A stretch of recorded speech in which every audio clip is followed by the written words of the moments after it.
All right, John, thank you. A thriller there, and here USF with a throw into the end zone, caught for a touchdown, at least we think. Flag down behind Jordan McLeod. Pass interference, offense, number 5, a 15-yard penalty, second down. Randall St. Felix with the pass interference, and here's a look at it. He's going to come inside, and he's really going to get on top of Arquan Bush. There it goes right there. He actually is running an inside route, and they're saying that direction is impeding Bush from being able to get over the top. That's a little bit of a questionable call. That was Bryce Miller who made the catch. Rich Waltz, Corey Chavis, Jenny Dell down below. Glad you hopped in, and man, you hopped into a moving vehicle because USF has come out with emotion on offense, on defense, and on special teams. And number 17 Cincinnati is on their heels right now. McLeod on a draw to the 32-yard line. Offensively, how about USF? Oh, they got it going early, running behind Mitchell Wilcox. And what a block that was. Look at this hit by Reeves. You got Green inside, and this injury potentially to Ritter could be huge, Rich, moving forward. Desmond Ritter, the sophomore quarterback, was taken to the locker room after that hit. USF scored on a 71-yard drive and a big throw from McLeod to St. Felix. McLeod to the sideline and a slip there. And it's incomplete. Now it's 4th down and 18. Now, Charlie Strong does not have a field goal game that he's confident in. He hasn't attempted a lot of field goals this year, and this is going to be the longest one they've tried.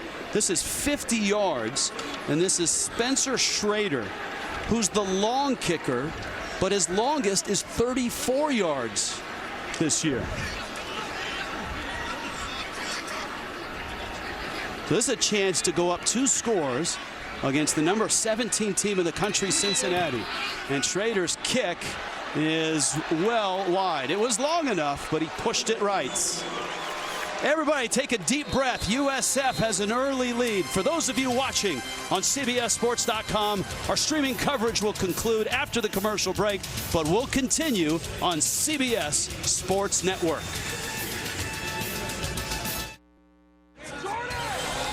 College football on CBS Sports Network is presented by Geico. In the American, number 17 Cincinnati, and USF of big importance to Cincinnati, trying to get to 6-0. Their magic number for a division title is 2. They can reduce it to 1 with a win. Rich Waltz along with Corey Chavis. Jenny Dell is down below. But USF tonight has come out and smacked Cincinnati right in the nose. They really have, and I think their energy, they understand that they've got a bowl game on the line. The same way Cincinnati is trying to make it to a big New Year's 6 game, they know that they can get to a bowl game still. Loosen the belt offensively for Cincinnati. They've got to throw it down the field. Bearcat and Mouse games, move around up front.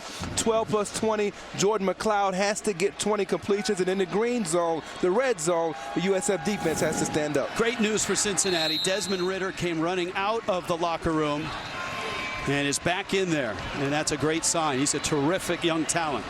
1st and 10, just outside the 30. Cincinnati already has 3 penalties on them. False start, offense, number 4, 5-yard penalty, 1st down. Luke Fickell yesterday told us he was so happy that last week they cleaned it up. They had just 2 penalties last week in the win over UConn. They've had 4 flags already here. And that was from the guy that they consider their leader at receiver, Geddes. Not necessarily in terms of numbers, but maybe experience. He has a false start.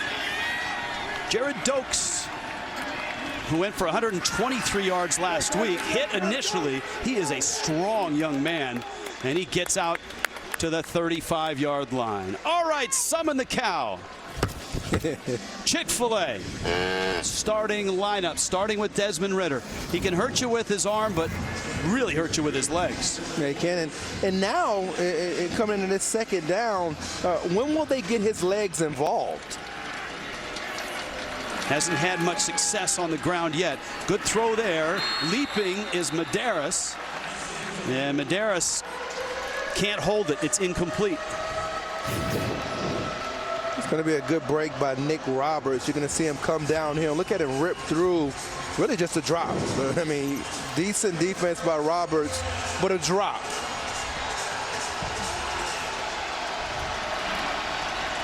Cincinnati improving on third down as the season goes along. This a 3rd down and 8 from the 35. Blitz comes. Ritter sees it. That's DeGuara with the catch. He's out of bounds and he's short of the 1st down. We have 2 of the best tight ends not only in the American but in the country in this game. Josiah DeGuara of Cincinnati and Mitchell Wilcox of USF. They are both terrific and they will both play on Sundays. And Cincinnati has to punt again. KJ Sales is deep. James Smith, the Australian, a sophomore, and a lefty. And he is a former Aussie rules player. He can really do a lot of tricks with the football. That an end over end that Sales makes the fair catch at about the 23. There's a flag down.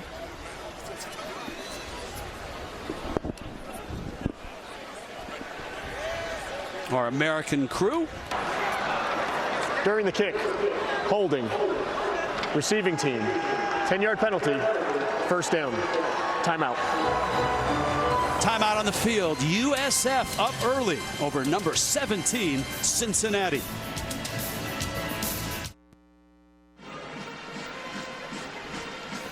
First quarter in Tampa, USF a 7-0 lead over number 17, Cincinnati. Jenny Dell is down below. Hi, Jenny. Hey there. So it was a scary moment for Cincinnati as their starting quarterback, Desmond Ridder, was already in the locker room in this game. So it was right around the first series of the game. The trainers were looking at his right shoulder. Then he went into the locker room about 8:15 in the first quarter, came back out, played a series. He's now on the bench with a stim machine on his right shoulder. And we have backup quarterback right now warming up. So I'll keep an eye on what's going on this sideline, let you know who's going into the game, guys. All right, thank you. Busy down there already for you, Jenny. Ben Bryant, the redshirt freshman, has a really strong arm. Got some time last week against UConn. He's warming up. Ridder did, after he came out of the locker room, was in that last series. And there's a look at Jordan McLeod. He is just a redshirt freshman, and he has thrown the ball quite well tonight. 55-yard throw to Randall St. Felix, which set up the first touchdown. Trevon Sands with the carry. Good play there by Joel Dublanco. Chick-fil-A starting lineups. Tell us about Jordan McLeod. Well, I tell you what, he was a highly touted recruit, 4-star guy. He's got a very good mobility in the pocket. He can run, and I think he has pretty good touch down the field, as we saw earlier tonight. His offensive coordinator, Kerwin Bell, the former SEC Player of the Year, he said he wants his young quarterback to take some shots by throwing it, not necessarily by getting hit. He runs out of bounds. Ahmad Garner made the hit, but we've seen that, Corey. He has thrown the ball down the field. Big loss on the left side of the line. Donovan Jennings is not available, so Marcus Norman moves over there to the left side. There is skill, especially on the outside, with this team. Yeah, there is. And when you look at this offensive line, particularly Norman moving the left tackle, that's something to watch tonight. He's going against, I think, their most talented player in Sanders. And this is a really good Cincinnati defense. Absolutely. And it's 3rd and 10. Let's take a look at Sanders, where there's Sanders one-on-one with Norman up top. Myjai Sanders, the sophomore, and a disruptor for sure. Quick little bubble screen there, and that's caught by Eddie McDoom, his 2nd catch. And Curtis Brooks. Cincinnati is deep defensively. They rotate linemen and linebackers and defensive backs. Marcus Freeman, their fine defensive coordinator, has done a wonderful job with this unit. And a stop there for the Bearcat defense. Trent Schneider, his first punt of the night. We have 2 Australian punters, which is not that unusual in college football these days, and they are both good. Schneider has a big leg, and he shows it off here. Tucker backing up from the 18, and he's bringing it out to the 28-yard line. All right, who's coming in? Desmond Ridder looks like he's the guy.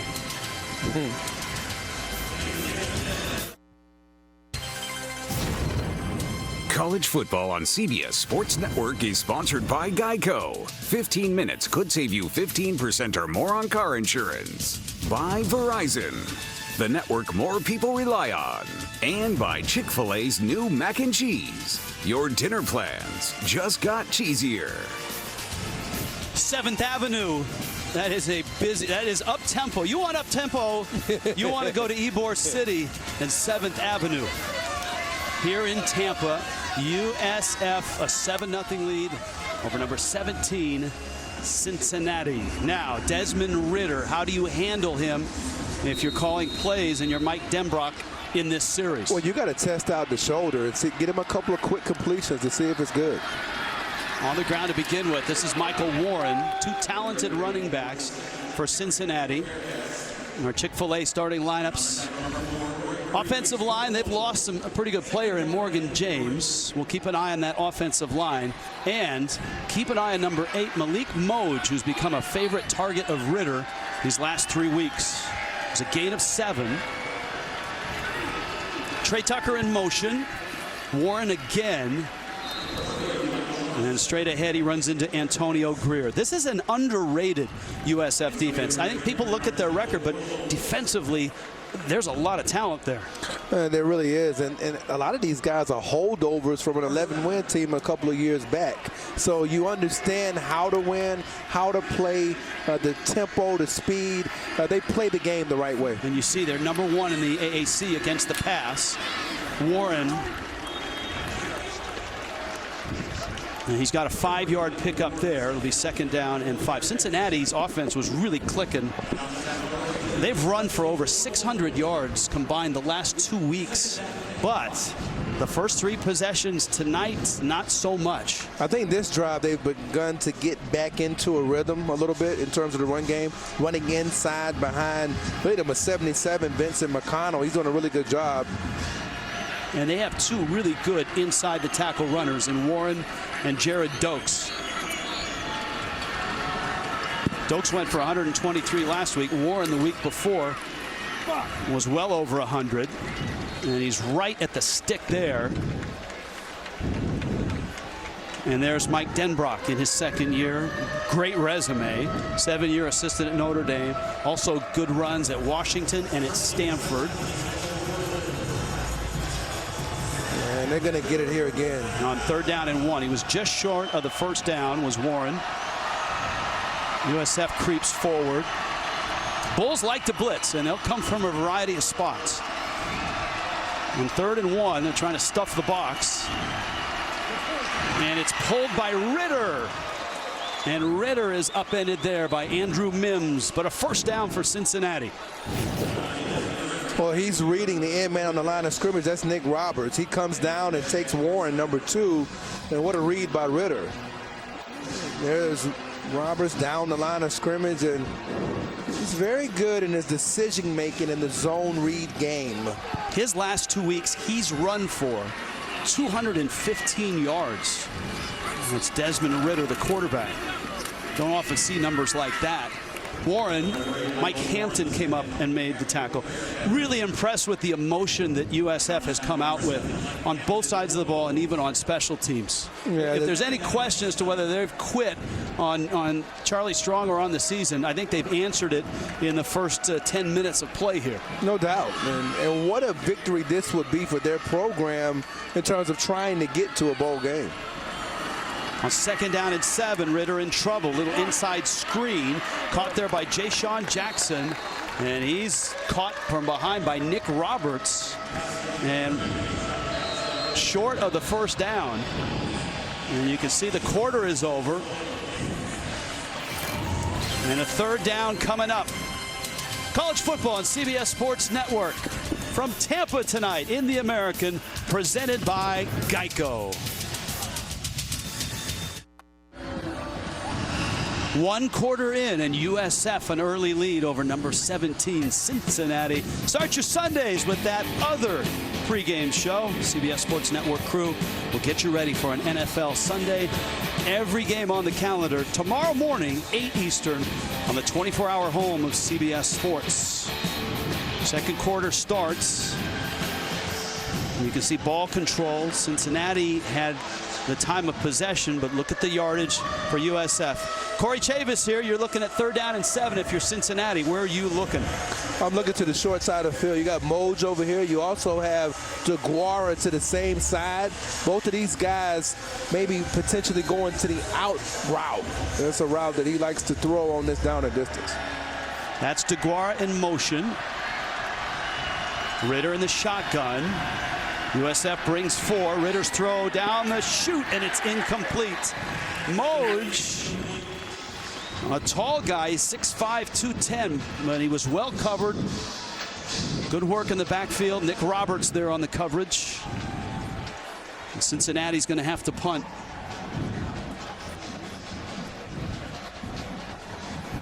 James Smith is getting a workout.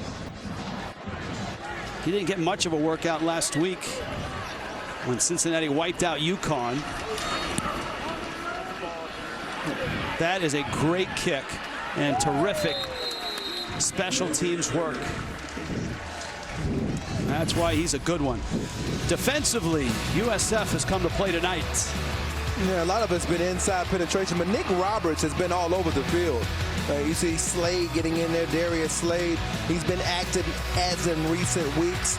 Blake Green and Reeves come up, and that's the play that Ritter got injured on. This defense understands. You see the numbers. Already 3 tackles for loss tonight, and they're on pace to meet their season average of 9, and that ranks 3rd in the FBS. Well, yesterday we sat down with Kerwin Bell. He's a legend in Florida, was the SEC Player of the Year, and won a national championship at the Division II level at Valdosta State last year. He told us he wants his young quarterback Jordan McLeod to take some shots. Don't hesitate. Don't wait for the window to be wide open. If you see the window opening, throw it. And you know what? I think McLeod has taken that to heart because he's made some really nice throws so far tonight. Yeah, on that first drive, don't forget about the slant route. Remember the 3rd down slant route? He got in front of Kobe Bryant, and that was an excellent catch by McDoom. I think those routes have to impress. Cronkite's right side, good move there, dives for the sticks, and he's close. Derek Forrest, the first to hit him. And he is just short of the 1st down. So 3rd down and less than a yard. Cronkite, solid, as you would expect from the name. He's a senior, 5'11", 202 from that talent-rich area, South Florida, Miami. He's a transfer from the University of Florida. 3rd down 1. Keep it on the ground, got the 1st down. Cronkite. And he's out to the 20-yard line. I think Marcus Norman on his left side is doing a pretty good job. He's running behind him. And the thing about Cronkite, he has excellent vision. And that's the thing that you have to have if you're going to be an effective inside runner. Keeping it on the ground, keeping it between the tackles. Joel DeBlanco makes the stop. Kelly Joyner Jr. with the carry. And McLeod right away in that shotgun. Joyner again. He's the speedster of the group. Gets outside and is dropped at the 39. They'll bring up 3rd down and about 4. Cincinnati's defense is really good and really deep. Take your pick. There's playmakers everywhere. Sanders a playmaker. Wright's a playmaker. Garner's a playmaker on the corner, along with Hicks, the safety, who's got 4 interceptions. 2nd down and 4. Kind of a late exchange, and that play is blown up by Ethan Tuckey, who has shined on special teams this year. Well, he does a good job of really what they call slow planning, which means you don't commit right away. He sat there, he bends his knees. In my notes, I thought he was an excellent knee bender, and you can see that on that play. For him, it's all about getting playing time. As we talk to the coaches, it's tough for him to even get playing reps. What's the importance of being a good knee bender? Well, you got to be able to go either right or left. And you being a former shortstop, all right, you know about being able to go right or left. They're down 6. That's Wilcox, the talented tight end, in motion. McLeod will throw. Blitz comes, airs it out, right side, and it's caught. Coming back is Xavier Weaver. And there's the shot that Kerwin Bell was asking for. And his length, I think, is interesting. You can see these long arms. He's only about 165 pounds. He catches the back of the ball.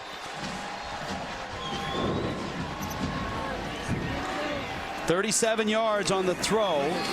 USF is rolling offensively again. And that's Cronkite. They scored on their first drive. Went over 70 yards. A long throw to Randall St. Felix set up that score. Brian Wright a little slow to get up. He is a key to the Cincinnati defense.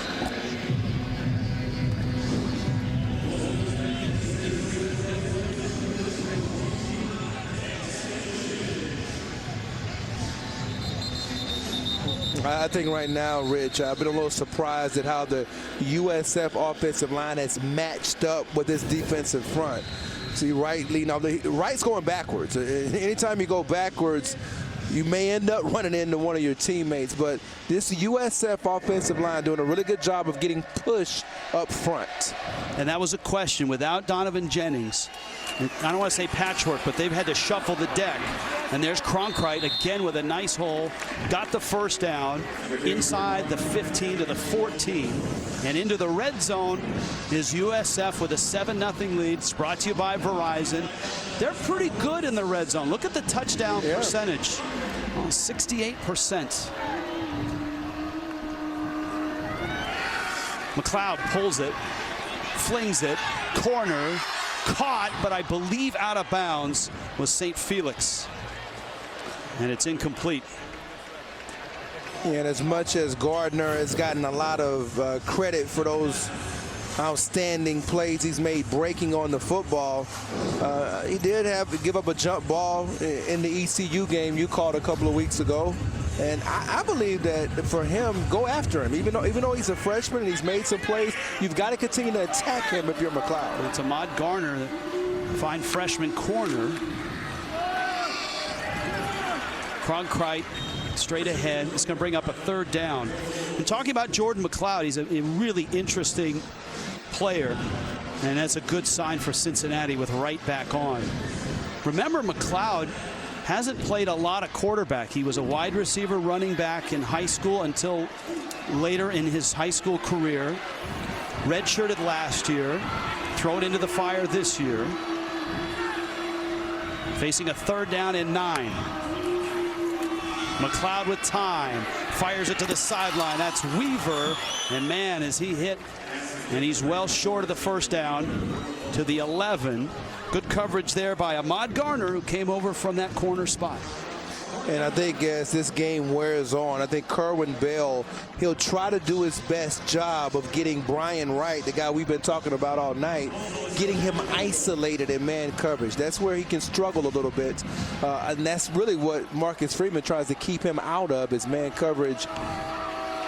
USF has made only 5 field goals this year. They've only attempted 8. This one, though, sneaks through. Spencer Schrader adds to the leads in the American. Look at this, number 17, Cincinnati, down 10-0.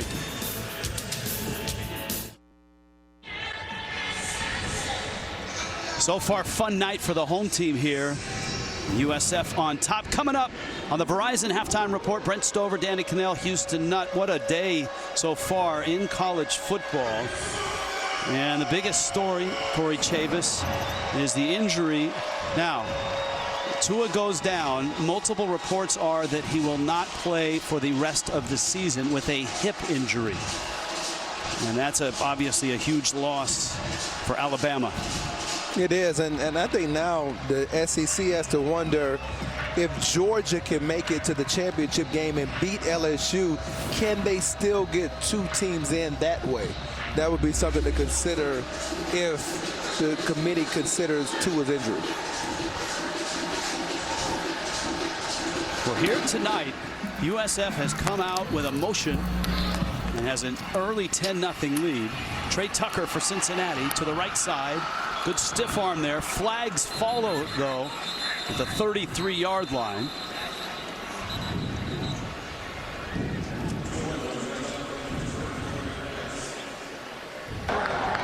During the return, holding, receiving team number 1. It's a 10-yard penalty, first down. Penalties for Cincinnati throughout the season have been an issue. Last couple of games, they've cleaned it up. That's 5 already. And obviously, Luke Fickell not going to be happy about that. Now, remember, a couple weeks ago, they were in deep on the road at ECU and had to come from behind, and they did it in dramatic fashion. There's the penalties. 80 yards a game. That's the most in FBS. And I think those penalties, you can't have any more false starts because you don't want to get behind the chains, Rich, against this USF defense, because then you allow John Marie to really just loosen it up and really come after you. John Marie, the defensive coordinator for USF. Cincinnati has just 53 yards of total offense so far, and their running game has yet to really start to dominate. Greg Reeves made the stop. Michael Warren on the carry. It's a gain of about 5.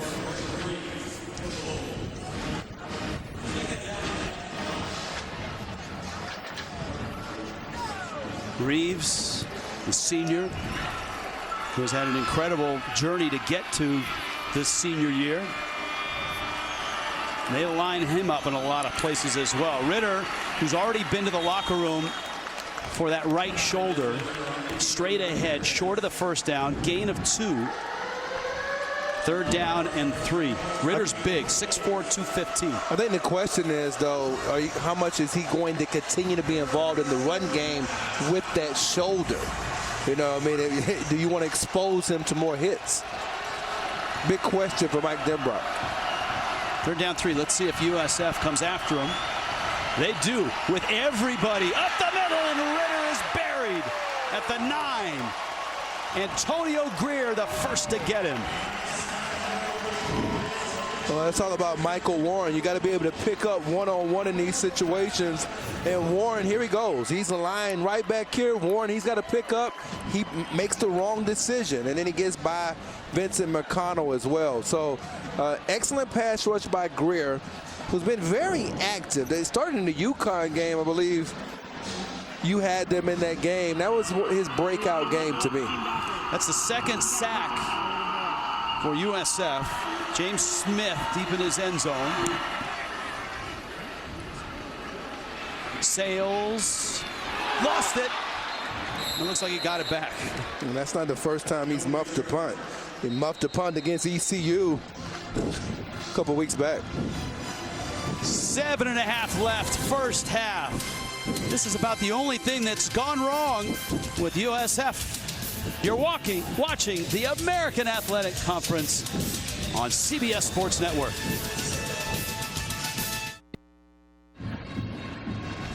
Impressive start for USF, a 10-0 lead over number 17 Cincinnati. Rich Waltz along with Corey Chavis. You played in college, you played a long time in the NFL. You watch a lot of film, and so do coaches. The thing is that coaches and players like you don't watch games like we do, fans at home. So in this drive, we're going to take a look through the lens that you and coaches watch, a live look at the action. And, you know, sometimes it's the all-22, sometimes it's from the back of the end zone. Yeah, in the high end zone, I think it's a fascinating angle because you get to see not only the offensive linemen work, and you really get an opportunity to see the linebackers and how they do a really good job of disguising some of the different looks. And all right, so, and talk about spreading it out. USF comes out on this 1st and 10, and they have spread it out. They're at their own 42-yard line. Jordan McLeod at the controls. On the ground straight ahead, Jordan Cronkreis. So first play gives you a look at the splits, gives you a look at the interior stuff. What did you see? Well, you saw Brian Wright move around, and now you're going to see over here man coverage, and this is what they call a bunch set to the left. Boy, look at the hole open up there for Cronkreis, and a great open field tackle by Jarrell White. Ball ends up out of bounds. I don't know if he was down. I think he stayed up. There's another look. This is Cronkreis. I don't think he was down either. That's terrific. You can roll on top of a defender as long as an elbow or a knee or your body doesn't hit the ground. Now, he had his hand down, but that's the same as keeping yourself up. Right. Another split look. And McLeod's throw caught there. That's Mitchell Wilcox. All right, so as we watch this snap, Cincinnati's very good in the box, which means from tackle to tackle. But it looks like USF is spreading that box out. Yeah, they are. And what ends up happening is Brian Wright is not able to always influence which gap he's going to be on top of. There's Joyner on the carry, and it's an 8-yard pickup. So what do you see from this angle that we don't see from the normal angle, at least on this drive? Well, I mean, you can see right away that they're playing a 3-man front. So what we mean, we've got 1, 2, 3 down linemen, and behind him you have Brian Wright, the guy we talked about earlier, number 11, and then you got number 6, Perry Young. He calls a timeout there. But he can kind of see where they've got some problems in terms of the personnel, and that's the reason why he called a timeout. All right, put your coach's clicker away for a second. We're going to take a timeout. USF on the move with a 10-0 lead. Second quarter, 10-0 USF. Next Saturday, big day and night of college football. Starts in the American. SMU heads to Annapolis for a showdown against number 23 Navy. Then in prime time, Miami, the Hurricanes against FIU. That's a backyard rivalry, and it's live from Marlins Park. And finally, Boise State and Utah State. In the American, in the West, Memphis has won right now. SMU and Navy at 5-1 as well. All right, Corey Chavis, back to this drive. Now, you're taking a look. Now, when we hear about A gap, B gap, C gap, what does that mean?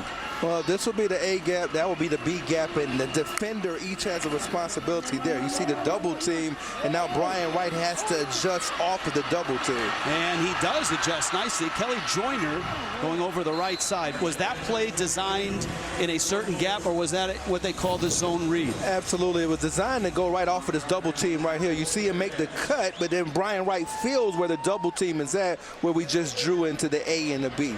So the A gap is actually taken up by the defensive lineman. He has to replace off of the double team. Well, that's not a good sign for Cincinnati. That's Ahmad Garner who is down. Garner, their terrific freshman corner. And let's see if we can see the injury.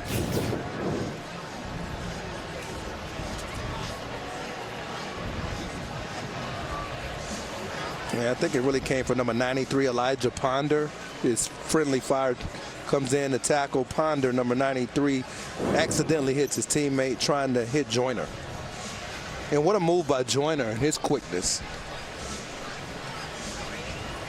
Garner, who is a true freshman out of Detroit, has won not only the job, but kind of the hearts of Luke Fickell and Marcus Freeman with his play. He is one of the best corners in the country if you look at advanced metrics. And I know advanced metrics is a term that's thrown around mostly in baseball, but it's in football as well. Yeah. And Garner, two of them that stand out with him: forced incompletion rate. That means that if his man is targeted, he's a 4th in the nation in that. Passer rating when targeted rating, he's 5th in the nation at that. And he has, look, he's, as all Bearcat fans know, he's saved their season as far as unbeaten in the American, with the pick 6 against ECU and the pick 6 in a tight game at home against UCF. And let's hope the young man is okay. Another look. He was bent back on that right leg.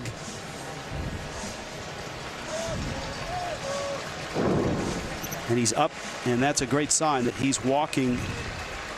I'm sure a scare for the young man. And let's hope he's back in. They do have, Cincinnati has a lot of depth, as we said. Cam Jeffries has been starting at that corner.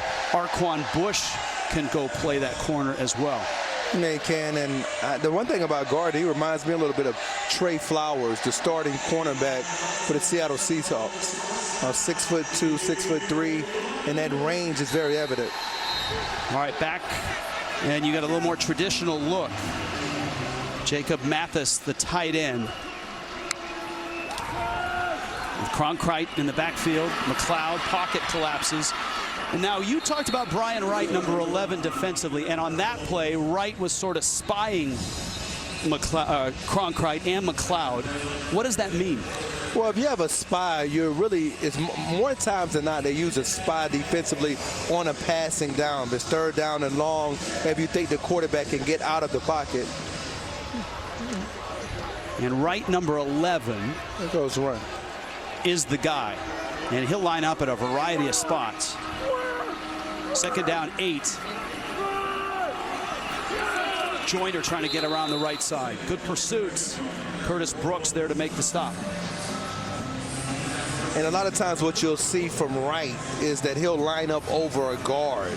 And when he lines up over a guard, the offensive line then has to account for him like a defensive lineman. That's one of the things Marcus Freeman has talked about at times. And who accounts for him? Is it the center? Well, we're going to talk right here. This guy right here, number 64. You see where Wright's coming up into that gap? He's going to have to account for him. That's why you see Pitts right here in another gap. He has a gap. He has a gap. And so each gap has to be accounted for by one of those linemen.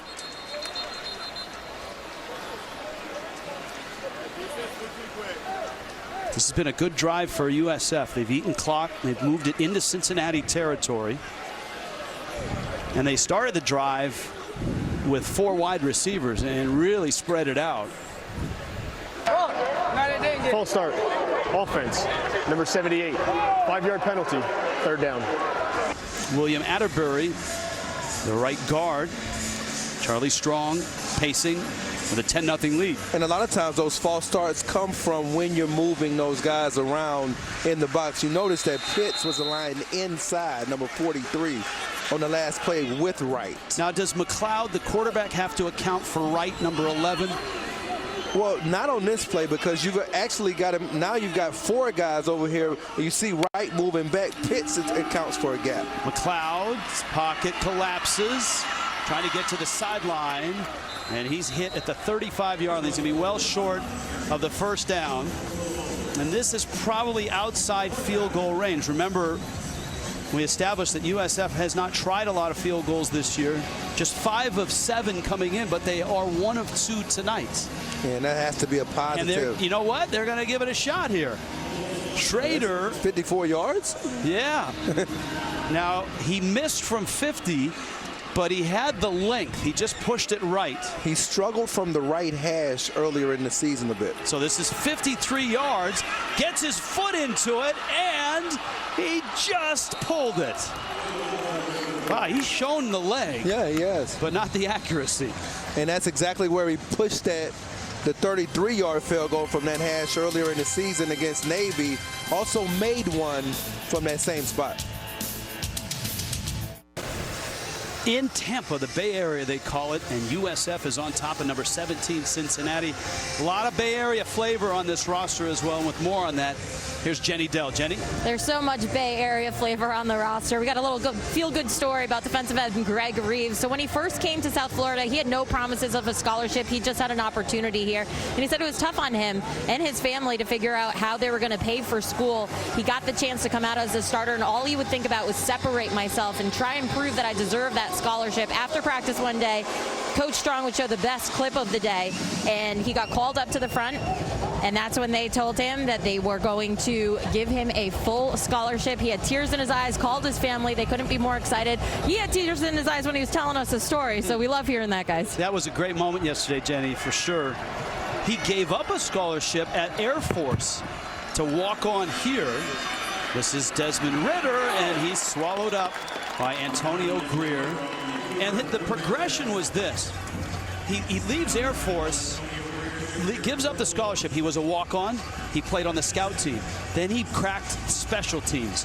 Then he got the scholarship, and they said, hey, you're playing middle linebacker. He's a defensive end, and now he's back at defensive end. And it's been about commitment, I think, is the best way to describe what he's provided this program. 2nd down 10, shotgun. Ritter flush, sidearm throw, and it's in and out of the hands of Jared Dokes. If you're just joining us, Desmond Ritter injured his right shoulder early in the game, went into the locker room, came back out. We saw him with the stim machine on the shoulder. He did not miss a snap. We haven't seen the backup Ben Bryant yet.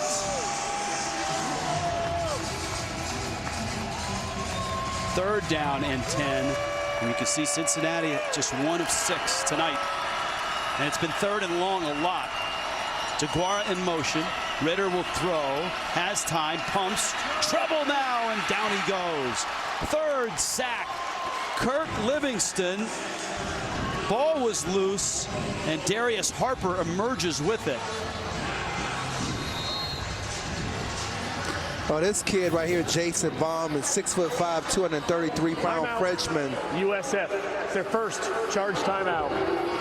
He's been active on this drive. And he's a guy that a couple of weeks ago, Brian Jean-Marie said, please reset the game. He's another young kid that we think has a chance to be pretty special. And you can kind of see with his excitement and his flexibility on that last play why they're so excited about him. All right, we gave you another look at the sack. He's going against Harper. Watch him at the top. Actually, he's down at the bottom against Metz. And he does a really good job of pushing him up the field right here. And he's going to use an inside post, his right hand. Then he gets over the top with an arm over. And then he comes back down. And really, it's from the other side, Livingston, who got the sack as well. Both guys giving these tackles problems tonight, Rich. And we gave you an update on Ritter's injury. And, of course, word around college football, the injury for Alabama's starting quarterback. And Alabama has just announced that Tua Tagovailoa is out for the remainder of the season. Awful news. KJ Sales is deep. Smith's punt, Sales out of bounds. 2:11 left, first half. Number 17 Cincinnati in the house, and USF not a very good host. Cincinnati 17 in the country, 5-0 in the American. Their only loss to Ohio State, but guess what? USF has taken the first bite out of them, and it's been Jordan McLeod who's gone up top. Well, Randall St. Felix is the guy they had to get back involved. You see Joyner mixing in their speed back, and it's an excellent catch from Xavier Weaver. And what that has enabled them to do is control the ball a little bit here in the first half, outdoing Cincinnati in terms of time of possession, 208 yards to 46. I think that right now it's been a dominating performance. That has to concern you if you're Cincinnati. And you got to stay aggressive here if you're Kerwin Bell. You got to agree with that, don't you, Rich? Yes, I would. Yes. Kerwin Bell told us, be aggressive. And by the way, the second part of that Alabama report, Tua's out for the season, but he's expected to make a full recovery. All right, 2:11 left. Let's see USF with a football their own 29-yard line. Maybe Cincinnati's defense, who's made plays all year. McLeod fumbled the snap, bobbled it really, and just put his head down and picked up 3 yards. Perry Young made the stop. And that was something that this team has done too much of this year, is that's fumble the ball. 16 fumbles on the year. They've lost 7. Got to hold on to the ball in this last drive of the first half. Second down. Oh, my. And that may be offsides on Cincinnati because Brad Cecil, the center,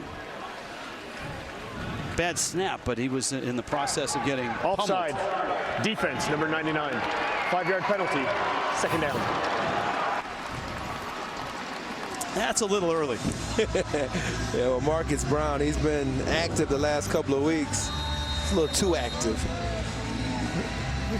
McLeod has taken shots, and you saw the 2 long throws that have set up the scores in that last montage. Second down and 2 here. That's going to be a first down, and that's Jordan Cronkrite Darian Beavers made the hit. Cronkite suddenly airborne there, being held aloft by the Cincinnati defense. Well, you got 2 timeouts left, so you can keep the run involved here a little bit, but you've got to start throwing the ball if you're McLeod. That's one way to stop forward progress, is get him airborne. McLeod's in trouble. Good scrambler, and finds his way back to the line of scrimmage. But you can see the clock is rolling. Yeah. USF has 2 timeouts. Timeout. USF, their second charge timeout. And they'll take one. Timeout. Take one here. Charlie Strong in his 3rd year. You know, the headline of the Tampa Bay Tribune on the sports page was that USF's ship hasn't sailed just yet. And the tenor of the article was that the locker room is still solid. The players are still buying in. And, you know, sometimes you see where they've been. They've lost 11 of their last 15 games going back to last year. And so you read an article like that and you say, I don't know if I buy that. Yeah. Having watched the first half, I think you have to buy it, because they've played terrifically against a really good Cincinnati team. Oh, they have. But I think it comes down to finishing in the 4th quarter, like they did against BYU. And last week against Temple, not able to finishing this half and getting a completion on this drive to keep it going. Cincinnati has 1 timeout left. McLeod under pressure, throws, and that one is through the hands of Eddie McDoom. Kobe Bryant and Derek Forrest on the coverage. That incompletion does stop the clock. Yeah, and these are the types of plays you got to make if you're McDoom. I mean, we're going to see McLeod standing there with Willie Ponder beaming down. But you've got to be able to make those plays if you're going to take the next step as a program with this receiving corps. 3rd down 10. Cincinnati a 3-man front, but they like to bring 4, sometimes 5. They'll come with 3. Gives McLeod time. Flush to the left. On the move. And right at midfield, we'll see where he went out of bounds. That's really close to the sticks. He's short by a couple yards. I don't know if you want to gamble here on 4th and 2 with a 10-0 lead with a minute left. Yeah, well, I think at this point, in terms of what you just talked about, 11 out of 15 losses, maybe you would consider it. But if you can back them up, get out of this half with a 10-point lead, you got to be happy. And that guy, the big Aussie out of Sydney, he's 29 years old, had a 60-yard punt early in the game. It's a perfect spot for a fake as well, but we saw Indiana try that, and it didn't go so well for them in that close loss at Penn State. Montgomery from the 5 steps aside, gets to the sideline, and is knocked out of bounds.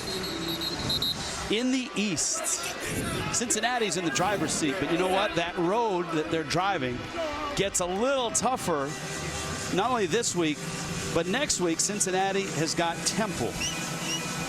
Man, that's going to be a tough game. Yeah. That's up at Nippert in Cincinnati, and they finish at Memphis. And of course, Memphis, as we visited the West, is in a fight right now with 3 teams and 1 loss in that division. So, contenders. I give you the East and the West. And even though Cincinnati's 5-0, Temple and UCF have a path. If they can get a 3-way tie, Temple, of course, plays Cincinnati. But of course, Cincinnati, if they can win 2 of their last 3, will win the division, and they'll be in to the championship game. Little swing pass to Michael Warren. He gets out of bounds. Going to need a little more than that, though, with 45 seconds left and only 1 timeout. There was no gain on that play. And I just wonder how much you want to expose Ritter with the tackles having struggled as much as they have in the first half. They really have. And I think now maybe you just want to get out of the half with him being healthy. From the 20, pump fake. Ritter lost the ball, and USF has got it. Kevin Kegler. Well, you were right, Corey Chavis. He was exposed.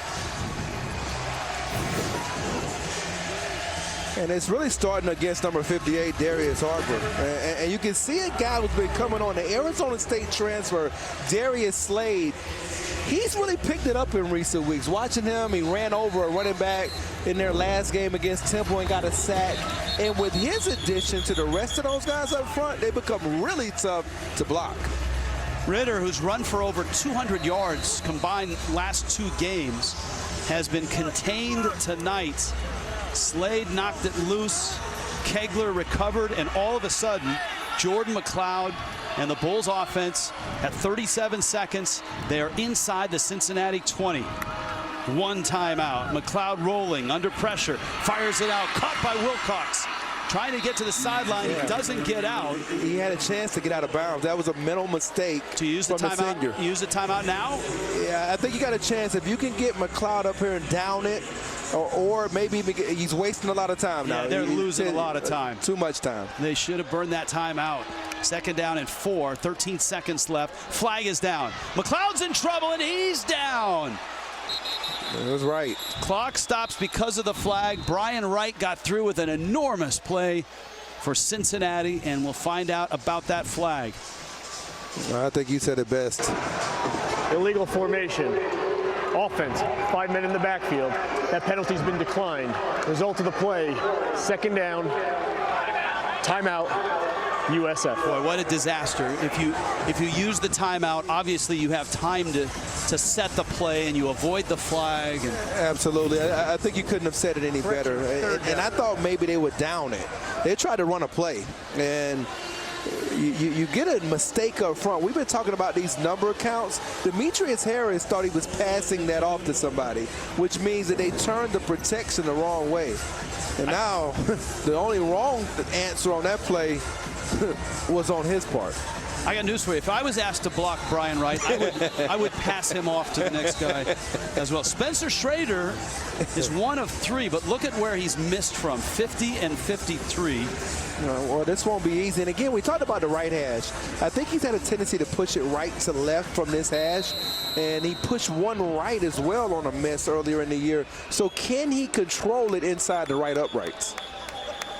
Cincinnati going to burn the timeout. Timeout, Cincinnati. And let him think about that. And obviously with the 3rd and final timeout. The sequence 30-second timeout. Of not calling the timeout, losing the time. Now they can't move it to the middle of the field. These are the misses. Now he's got plenty of leg. There's been no question on either of these. Missed one to the right and missed this one to the left. Well, I think that one thing that he's got to get better on this one, your plant leg in terms of the target line. Where are you getting the plant leg towards the target line? To me, on both of those, a little bit of an overstride, and that's why he's pushing it so dramatically either right or left. From 43, and this one is going to be wide right. It has been a struggle for USF in the kicking game this year.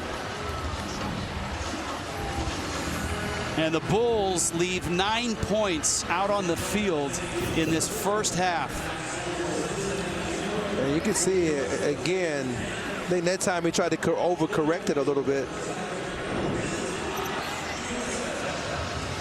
Cincinnati dodges one there. But for the Bulls, what a first half. We're headed to New York for highlights and all of that. 10-0 here, USF.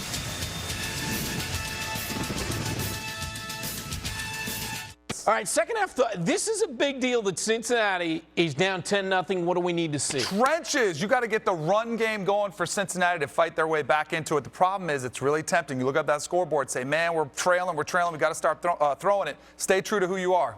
Come on, Cincinnati, wake up. Yeah. Wake up, third quarter. But Charlie Strong's got his guys ready to go. Needs 2 more wins to get to a bowl. Yep.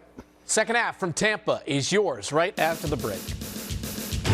This has been the Verizon Halftime Report. The best unlimited is on Verizon, America's most awarded network.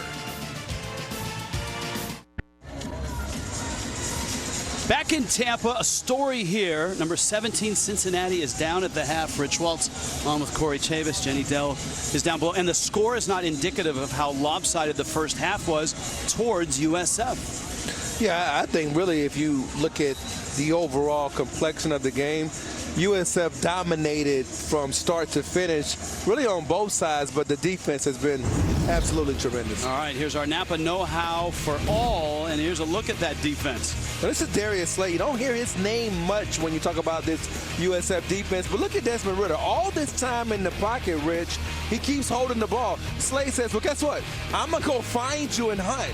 And the ball security problems of Ridder going back to a year ago, that's now 12 fumbles. Here's the lopsided part of it. Look at the offense on the right for USF and look at their defense and what they've done to Cincinnati's offense.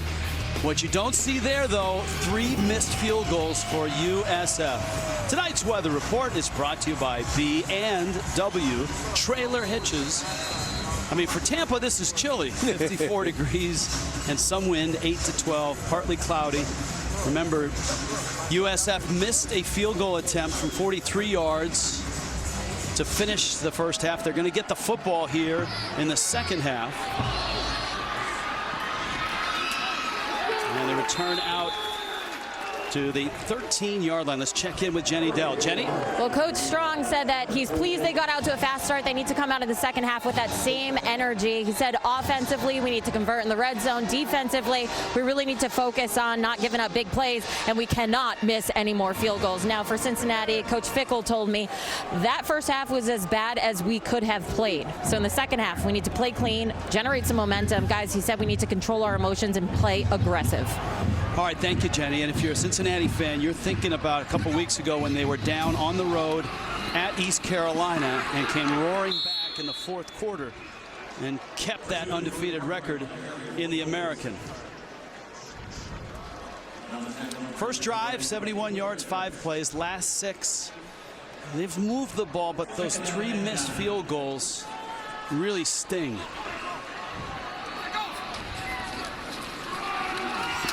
Drop play, Cronkite really popped there.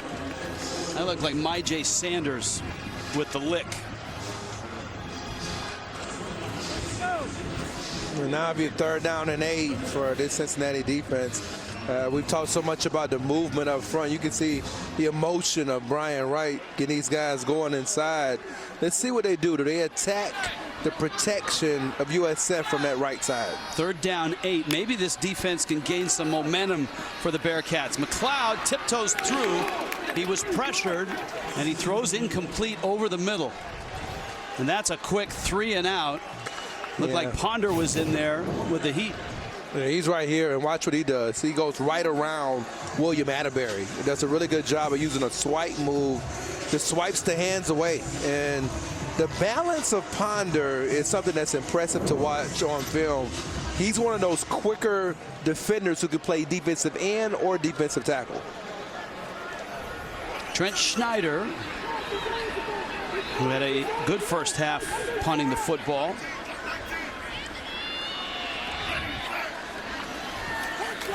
Whoa, almost got him. Cincinnati has had their hands on 3 punts this year. And Ryan Montgomery to the 44-yard line. This was close. Usually it's Ethan Tuckey who gets through. Let's see who came close here. Looks like Wilson Huber, number 82. He looks like he almost got there. Maybe not. He looked like it. I couldn't quite see the number from that angle, but he actually did get penetration himself. And now for this Cincinnati offense, you got to wonder at what point are they going to stretch the field themselves. They really haven't attacked USF vertically down the field as of yet.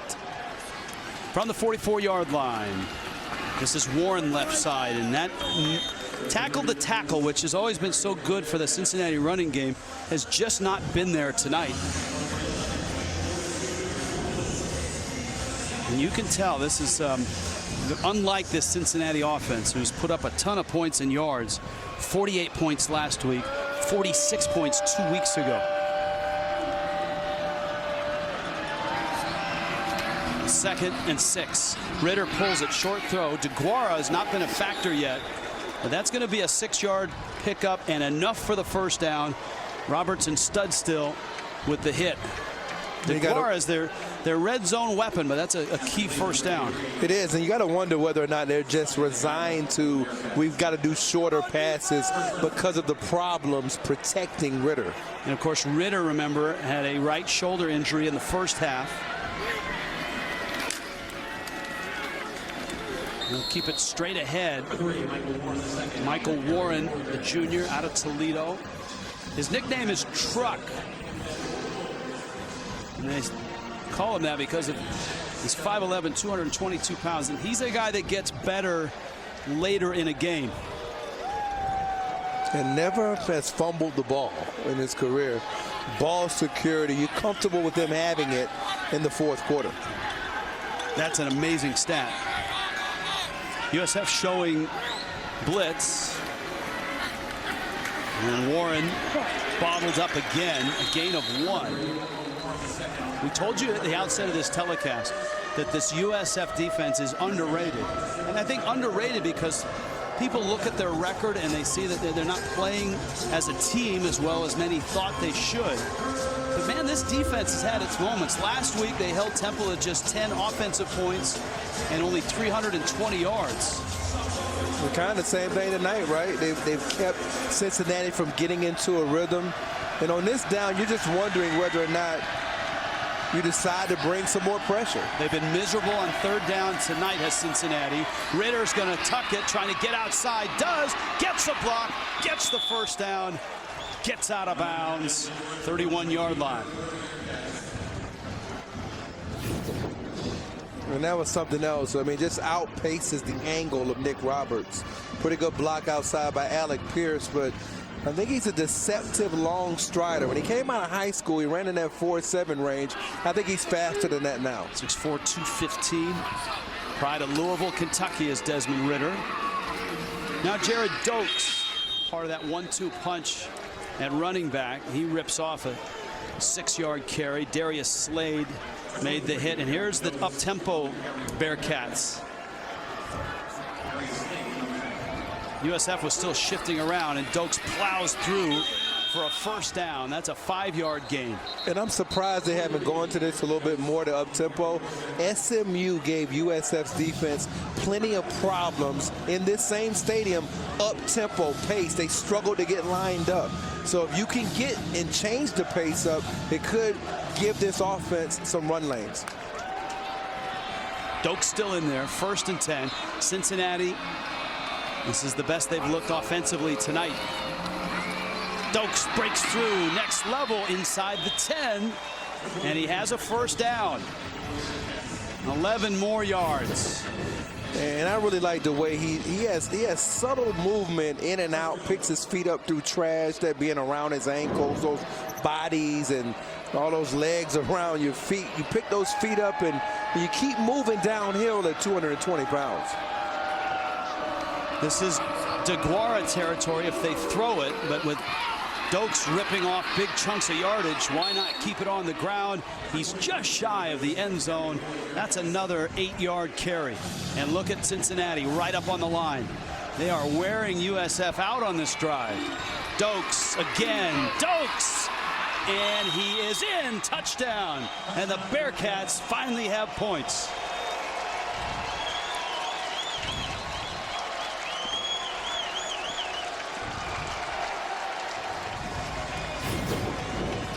Well, they're going to pull around number 77, Vincent McConnell, and he follows right in behind him for the score. And McConnell in the lineup because of these injuries. The ruling on the field of a touchdown is under further review. He goes right behind McConnell. He almost knocks McConnell back, and I think that's where he scores. That's right on the back of McConnell. Yeah, ruled as a touchdown. The official on that side to the left of the runner was the one that called it the touchdown. Yeah, that's definitely a touchdown. We looked from the other side of the end zone down the line. This look, I don't know that this is definitive enough to overturn. Yeah. If they overturn that one, I'd be shocked. And you see, as we noted, the official coming from that, what was there the far side, here would be to the left of the runner. And we talked so much earlier in the game about zone blocks and man blocks. That's a man block. Pull a guy around one-on-one with the linebacker Antonio Greer in the hole, and now you're saying it's man-on-man. And that's a personality block, and it's a statement to USF. Sure, we had a poor first half. In this second half, we're going to run it right down your throat, and we're going to do it with that type of run scheme. I haven't seen anything that would overturn this. No, not at all. Remember, original call holds weight. You got to be conclusive that he did not get in to overturn. I don't think that angle can confirm the call, but I think it's firmly in the call stands category. And now, if you're USF, how do you bounce back from this? Because you come out. After further review, the ruling on the field is confirmed. Oh, that's a confirmed. That's strong. Dokes would agree. You know, Dokes, he's part of what.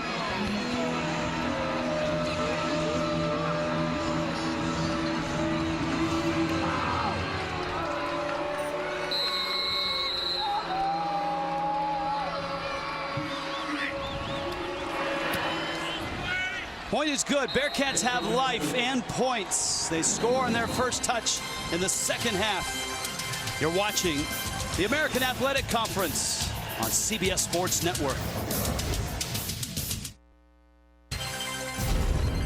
College football on CBS Sports Network is sponsored by Napa. With quality parts and know-how, Napa Auto Parts and Auto Care Centers can help you keep your car on the road. By Sonic. Enjoy a patty melt for $3.99. And by the General Insurance. Get a free anonymous online quote now. Across the Garrison Channel, Harbor Island. Beautiful Tampa. Well, that's more like it if you're Cincinnati. 10-7 now. Just underway in the third. That was the first possession of the second half.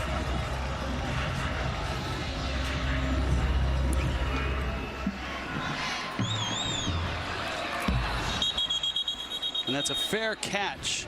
And the last drive, the scoring drive, was a lot of Jared Dokes and that good offensive line. Yeah, I think they started off and they tried to loosen them up just a bit with that completion on third down, and then you had Ritter get his legs involved. This was a personality drive. This is who we are. We're going to make you understand what we're about as a football team. And it completely changed the tide from what we saw in the first half, where they were anemic offensively. See Dokes, 38 yards, 6 carries. Now, first possession for Jordan McLeod, the redshirt freshman, and his offense. McLeod's going to throw. Got a man wide open. That's Joyner with the catch at midfield. He's to the 30 and pushed out of bounds. Kerwin Bell's probably been waiting all halftime to unleash that one. It was an outstanding job of setting this up. They play fake it to him, and then he comes right outside. Nobody accounts for the guy that they play fake the ball to. Well, what a play call by Kerwin Bell. I'm going to fake it to the guy, and then he runs a wheel route. 49 yards. Now Joyner on the carry, spins away. Kelly Joyner's just a freshman. Only averaging 20 yards a game on the ground. He started to show some signs of life against Temple, though. A couple of plays where he nearly broke it. And I think that is why he's getting more playing time here tonight. After a 5-yard carry, second down and 5.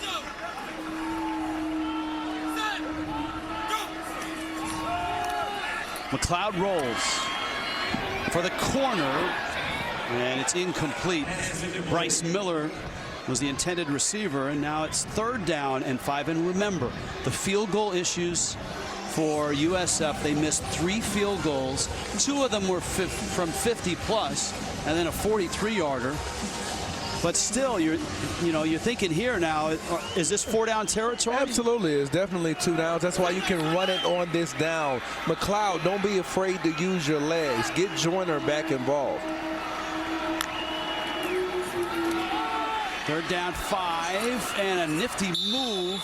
That's right on the sticks. Forced the stop, and I think Joyner has the first down. He does. A smart play call by Kerwin Bell, understanding that he softened up the Cincinnati front on the last play. They pull around Atterbury, he makes a pretty good block, and then on the edge, Michael Pitts getting handled by Marcus Norman. And into the red zone, Jordan Cronkrite is in. This is Cronkrite, a little more muscle than Joyner. Ahmad Garner, and that's great to see for Cincinnati. Ahmad Garner on the sideline made the hit. There's your Verizon red zone tonight. 3 trips, a field goal, and a touchdown. Remember, Garner had that scary leg injury, came off the field, so he's back in there. He is a lockdown corner. Second down 3.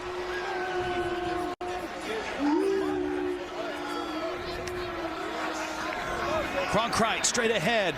Oh, man. Brian Wright, the initial hit. You don't see Brian Wright going backwards very often. Yeah, he's a little bit of a taller corner.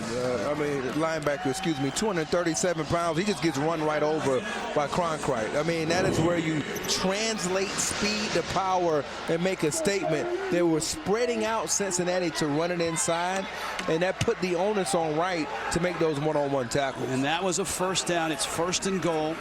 Football just inside the 5. Cronkrite behind McLeod. Play action. They'll throw it. Crossing pattern. Caught. It's Wilcox. It's a touchdown.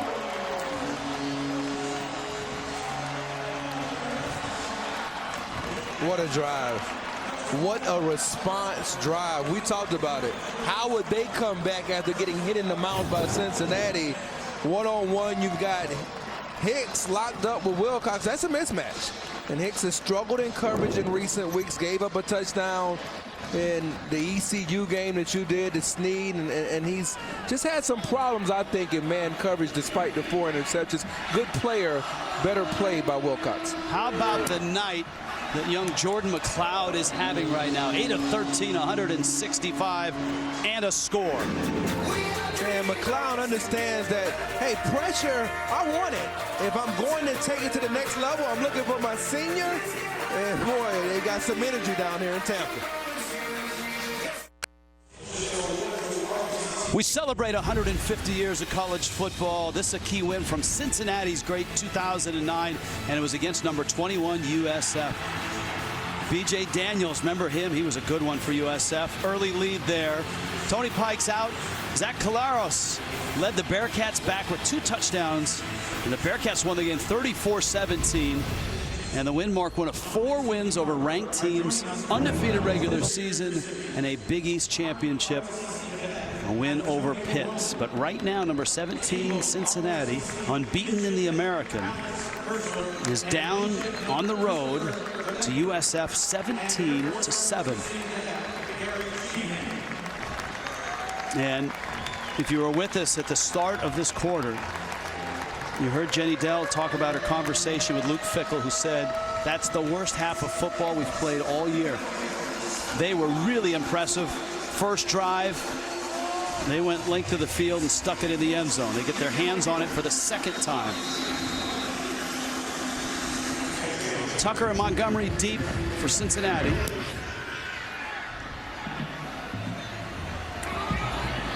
And that's Trey Tucker straight ahead. Breaks a tackle. Tucker bursts across the 40. Still on his feet.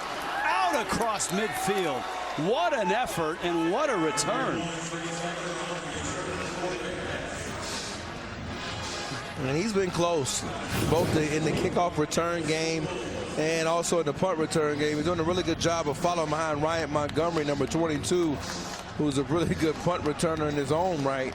And I felt like they would have a chance against this USF kickoff team because in the last couple of weeks, USF has struggled a little bit in terms of the ECU game, giving up that opening return for a touchdown. Dokes in the backfield.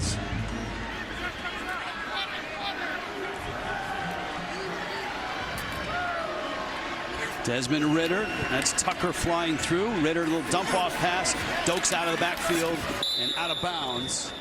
That's a nifty play and a gain of about 8 yards. Antonio Greer made the stop. Let's take a look at our quarterback comparison brought to you by Sonic. And not really much of a comparison tonight. And I think what Mike Denbrock has realized is I have to go to the shorter passing game to protect my offensive tackles. And that's really going to have to complement their run game. That's going to be their way to move the ball. Shorter passes, get him on the edge. You saw 4 sacks on Ridder.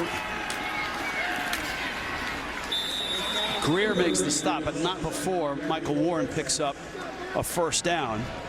And that pass pressure has kind of been the difference. Yeah. Remember last week, USF gave up 9 sacks. McLeod was sacked 9 times. This week, it's been Ridder who has been sacked 4 times. 39-yard line of USF. Warren inside the 34. Brent Stover in New York. Brent? All right, thank you. There's a lot of folks, I'm sure, in the American who have tuned into this one. And a lot of teams that hope Cincinnati does take a loss because there are just a large amount of teams that are still alive to get to that championship game. This is Warren, hit at the 30, bounces off the hit, and gets the first down and gets out of bounds at the 25. Yeah, you got to do a better job. If you're Bentley Sanders, if you're going to tackle this guy, watch this. He keeps his shoulder pad square. You're not going to tackle him if you don't wrap up. Look at his thighs. I mean, this is a big back with quick feet, and he's a determined runner. Now you come back with Dokes, who gives you the same package, maybe even a little more burst.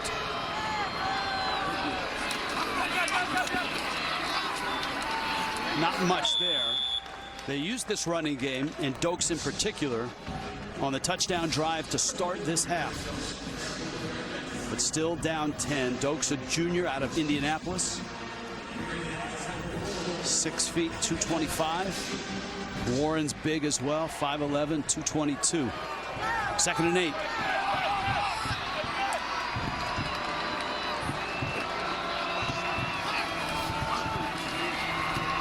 And Dokes is caught and dropped. Blake Green went low and got him by the feet and got him down. When I asked Coach about Blake Green yesterday, he said this is what he does well. Quickness, side to side, beats McConnell right there. Brian John Marie, he understands that he's not a guy to hold the point, but now you got this 3rd down, and you wonder, will these guys bring some heat here? You see Boyles up. Sometimes they disguise him. Sometimes they end up bringing him. Let's see if he goes to DeGuara or Moj. This one in a tight window on 3rd and 9 is broken up. Ja'Shawn Jackson was the intended receiver, and Nick Roberts made the play. It's been a great night for Roberts. He's been all over the field, and you've talked a lot this week about, okay, well, whether or not the coaches can see the progression with Ridder in terms of anticipation. And on that play, it was a step late. Sam Croza, who is the short man. Remember, he had the game winner of 32 yards at ECU. This from 41, and he is right down the middle. Remember, USF has missed 3 field goals. Cincinnati hits their first attempt, and now it's a 1-score game. Number 17, Cincinnati, back up off the canvas and down 7.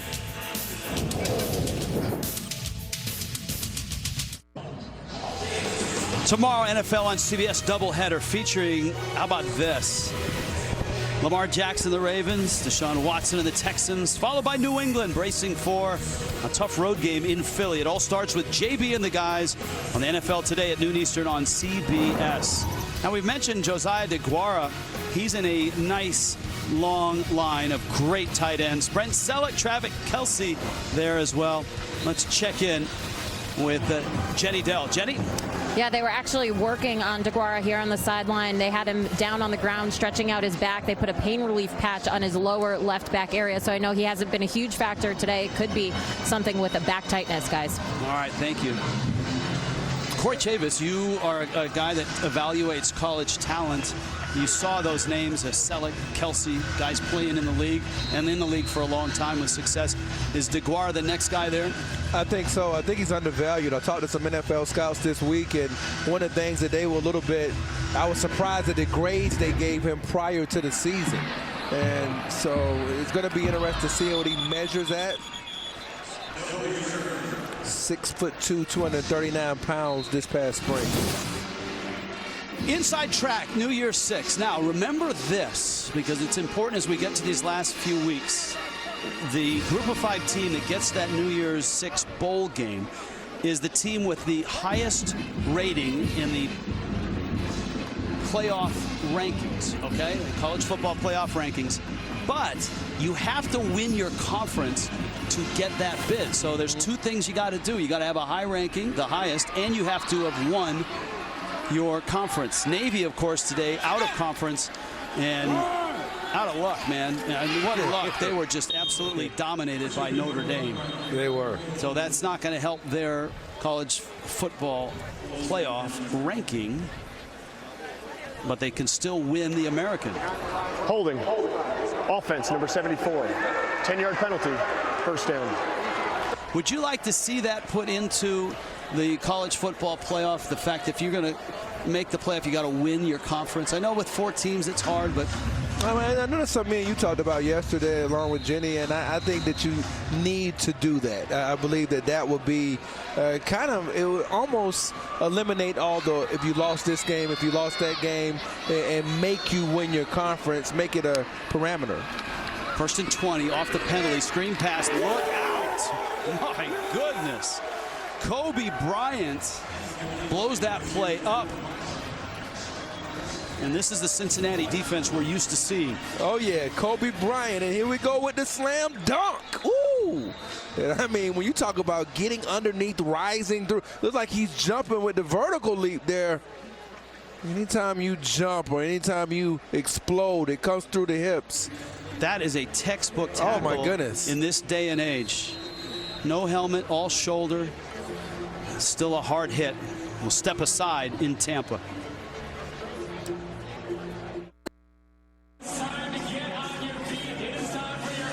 That was Arquan Bush who was down. He's been playing with a sore foot all year long, and he looks like he's in some pain right now. Very talented player, too. He spent all week in a boot. That's kind of been his routine. In a boot all week.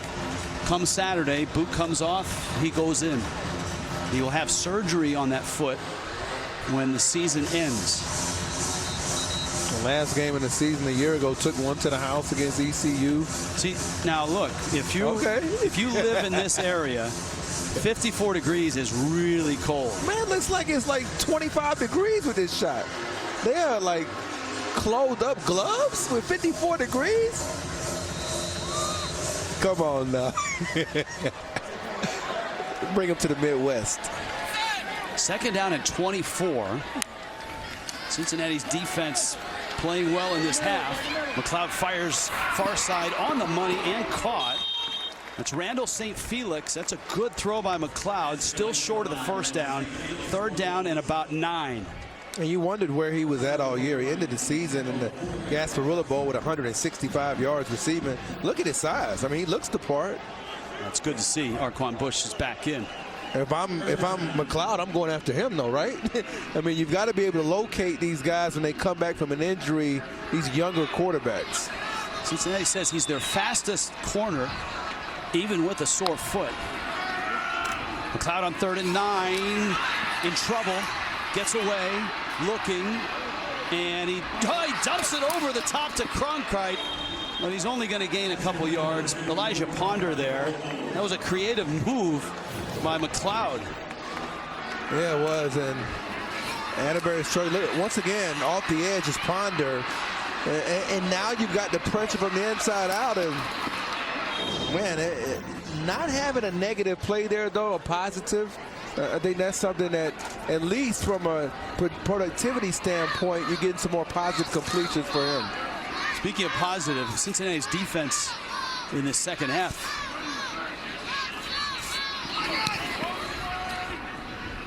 End over end. And Tucker lets it roll inside the 35-yard line. USF's defense set the tone in the first half. They did, and it was about pressure. It was about getting after Ritter. You can see not only the linebackers getting pressure, but also the defensive linemen. And sometimes he had a clean pocket. Held the ball a little too long here on this sack by Slade that forced a fumble. That could have resulted in points. It didn't. And you talked about that early. Will that come back to bite USF later on? You see Brian Jean-Marie. He's still hyped, but they've slowed down here. Just one game has gotten going for Cincinnati. Lots of flags just before the snap. Illegal substitution. Defense. 5-yard penalty. First down. And that'll make a defensive coordinator shake his head. Well, again, go back to that SMU game. BYU picked up the pace a little bit. In both of those games, penalties came, illegal substitution, because you couldn't get the players and the personnel correct. So Mike Denbrock, give him credit for changing the pace of the Cincinnati offense in the second half. Been a lot of Jared Dokes on the ground. And breaking through is Michael Warren, and Warren's to the 40. A man to beat, and he's upended there. Finally, a big run for Michael Warren. KJ Sales the stop. And look at the blocks here on the right side. And what an outstanding job by the offensive line. And Cincinnati right now, after a 35-yard run, with the USF 25. Warren again, big hole. Sales has to wrestle him down 11 more yards. And another first down. No, they got pace. Let it go.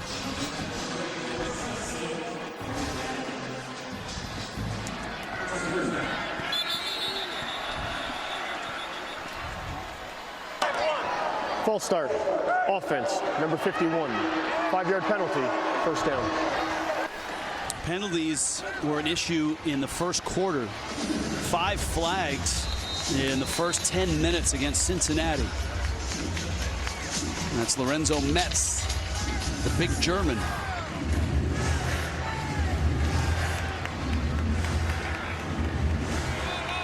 Back to the 19, 1st and 15. Movement and flags. Snap infraction. Number 52. Offense. 5-yard penalty. First down. That's the second snap infraction for Robinson today. Yeah, he didn't quite get that one off the runway there. Final seconds in the third quarter. Cincinnati driving.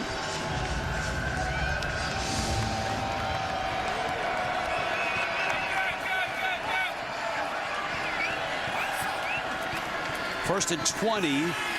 Warren, nothing straight ahead. Maybe a yard. Antonio Greer made this stop. A quarter to go. USF trying to take down number 17 Cincinnati. College football presented by Geico.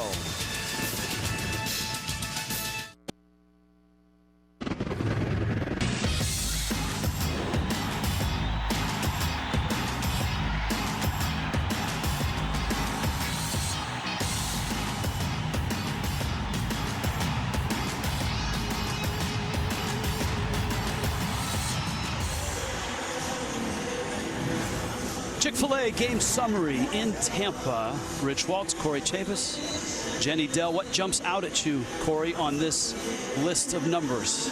Well, just the productivity from Cincinnati in the third quarter. You don't really see it here, but they came in the half. They had 46 yards. So you can see in this third quarter, they finally got into a rhythm, continuing on the current drive now in the red zone, chance to tie up the game. And this is where USF's defense has to stand up for Charlie Strong. Jared Dokes in the backfield. 2nd and 18 for Cincinnati. Shotgun for Ritter. He'll keep it right side. Has a window. Gets through it. Inside the 5 and busted out of bounds at the 2. Mike Hampton made the hit. It's an outstanding block by Dokes. Look at him come around and lead up inside. And ran this against Tulsa. Every time they run this, ran it against ECU as well. When they run this quarterback lead draw, he's in the game as opposed to Warren. Outstanding blocker. Warren is in. USF having trouble getting set defensively. DeGuara in motion, and I think Timeout. USF. Yeah, they had to take a timeout. Charge timeout. They may have had too many men on the field, and that avoided the flag. Back after this. Cincinnati on the doorstep, just underway in the fourth quarter. USF looking for an upset. Cincinnati trying to go 9-1 and 6-0 in the American. And just about every tight end Cincinnati has is out there on the field right now. They've got 5 of them, and they all play. Yeah, they do. And it's 4 tight ends on the field now, 1 running back. They call this 14 personnel as a result. And let's see where they run it. Warren in the backfield. Has it. Dives ahead. Surges. Got it. Touchdown. He stuck the ball out, and the far side official put the arms up.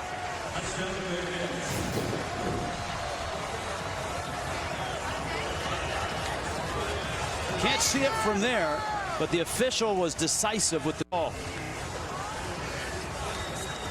You see number 82, Wilson Huber. He's the extra blocker on that side. They're trying to outnumber the USF defenders to that side where he insert blocks into. And you could see the ball emerge from the arms and legs and was firmly planted in the end zone.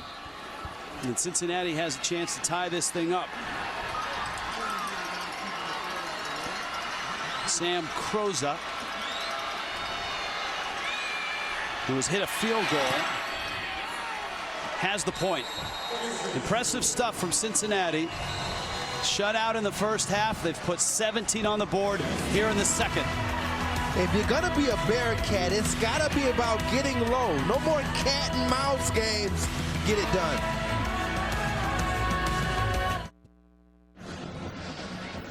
Number 17, Cincinnati, has drawn even. Tonight, our Geico difference makers. How about the freshman Jordan McLeod, 12 of 17. His offensive coordinator wanted him to take more chances. He has, and it's paid off. And another 100-yard game for Michael Warren, the second. Yeah, Michael Warren, he runs low to the ground. He's got excellent balance. He's a player that when you immediately tackle him, he's thinking about falling forward. Look at him right here, get by, stud still in the open field. Then he uses the high step on Sales. Down around the goal line, he's gonna run behind his pads. A good job up front, running behind Darius Harper, number 58. Cincinnati's defense has played better in the second half. Offense has played better in the second half. It's been about the run game, right?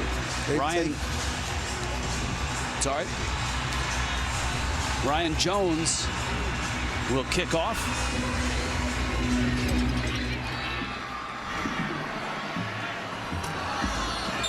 And a fair catch called for and made. College basketball after this one, and a good one. We got USC on the road in Reno against Nevada. 11 o'clock start Eastern time. Dave Ryan and Bob Wenzel out there. And they'll have it for you. 11 Eastern. USC at Nevada. Preseason poll. Now remember, Nevada has been dominant in the Mountain West last 3 years, but the Martin twins are gone. Jordan Caroline is gone. They lost their opener against Utah, bounced back after that. They've got a Pac-12 team at altitude in Reno tonight. USF trying to answer now. Their lead is gone. Game is even. Jordan Cronkrite on that carry. When he gets across the 30, it's a gain of 6.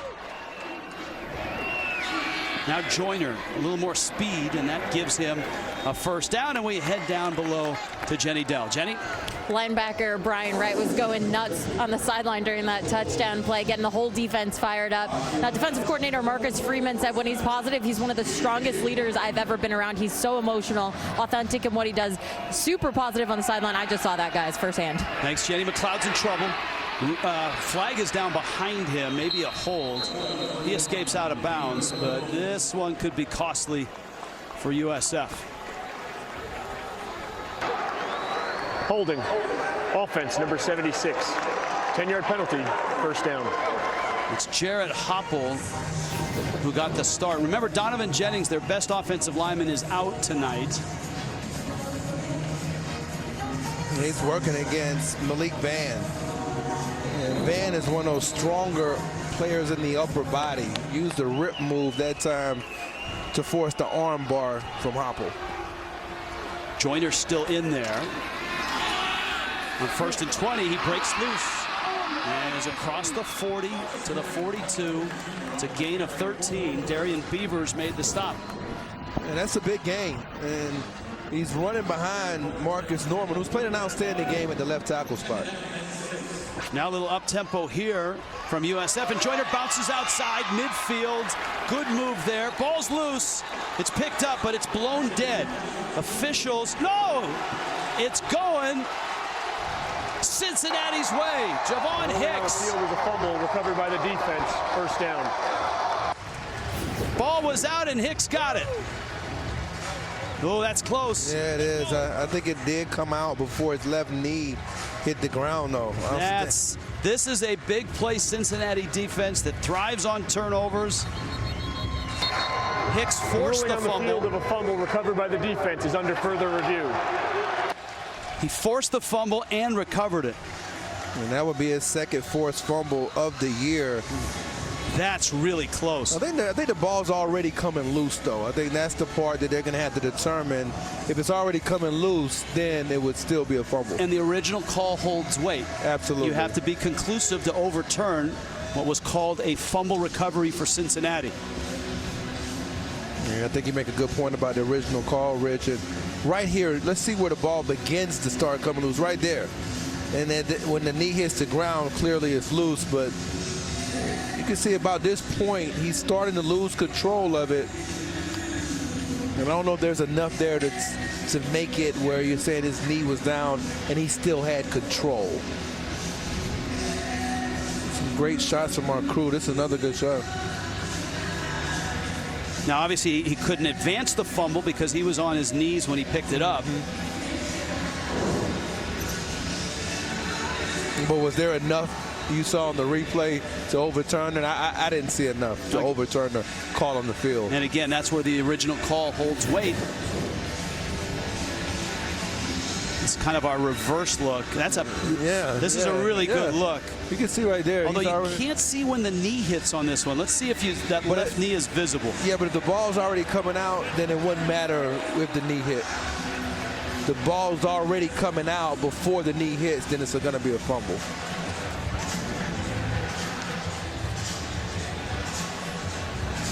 Yeah, that's a really good look. Yeah, right here, nothing's on the ground. He's got it. You know, Hicks has as much of it at that point. Ball's already started coming loose. Knee is not on the ground.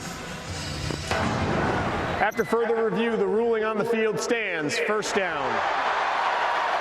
So not enough evidence to overturn or confirm. Exactly. So it stands. And as we noted, Hicks pried it loose, but he picked the fumble up while he was on the ground, so he's immediately down. But this is an enormous turnover for not only the Cincinnati defense, but now the Cincinnati offense gets it in great field position. Desmond Ritter and Jared Dokes in the backfield. Dokes goes right to work, left side, bounces off the tackle, gets outside. Ritter leads him. Flag is down. Dokes to the 10, Dokes to the 5, ends up at the 2. Flag is back about the 45-yard line. Holding. Offense, number 83. 10-yard penalty. First down. And that was right in front of the Cincinnati bench, and they're not happy. Let's take a look. It's DeGuara who's called for holding, 83. And those pads get turned. I thought he had his hands inside. And maybe this angle, you can see where, I really think on that play, Tyrone Barber did a good job of flailing his arm to draw the call. And one thing DeGuara has really taken pride in this year is finishing blocks. That was another example. That time, the hand placement wasn't bad. Barber did a good acting job and drew the call. Play clock's running down. Got to hurry to get it off. Football back at the 45. Warren, and he's upended at the 45. Mike Hampton made the stop. That was a good tackle.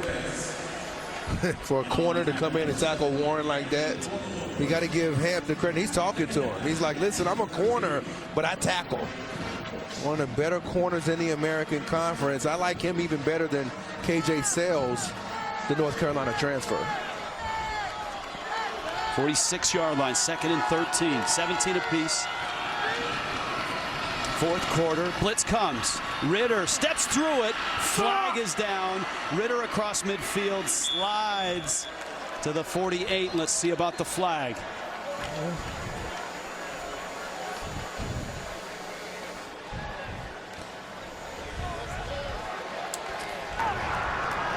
Holding. Offense, number 52. 10-yard penalty. 2nd down. And this is back into that disturbing pattern for Cincinnati. More flags. And it's one-on-one late right there from 52 against Greer, and he tackles it. And a lot of times we have to pick up those late twisting or stunning linebackers. You panic, and that's what happened to Robinson on that play. And this season, these yards and penalties have just been a killer for Cincinnati, starting to bite them a bit tonight. 80 yards a game, most in FBS. So this has become 2nd down and 23. Tough yards there. That was Dokes. Now what I would do here if I'm offensive coordinator Mike Denbrock, Rich, I'm going to go to the screen game. Dokes in the game. They run a screen and scored off of it against Tulsa. It's a 3rd and long situation. You don't want this pass rush to get after your tackles again. So a screen here would be a sufficient call. Maybe even a screen to one of your wide receivers. Something to slow down the pass rush and make them run to the football. They're down 20. 4-man rush. There's your screen. Dokes the catch. He's got a long way to go. Out to the 48, but he's still about 11 yards shy of the 1st down. Antonio Greer made the stop. And big sigh of relief there from Kelly Joyner, the man who fumbled the ball. His defense has picked him up.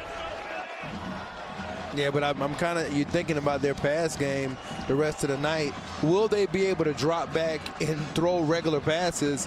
That's going to be the question mark in terms of the confidence. Sales is deep. James Smith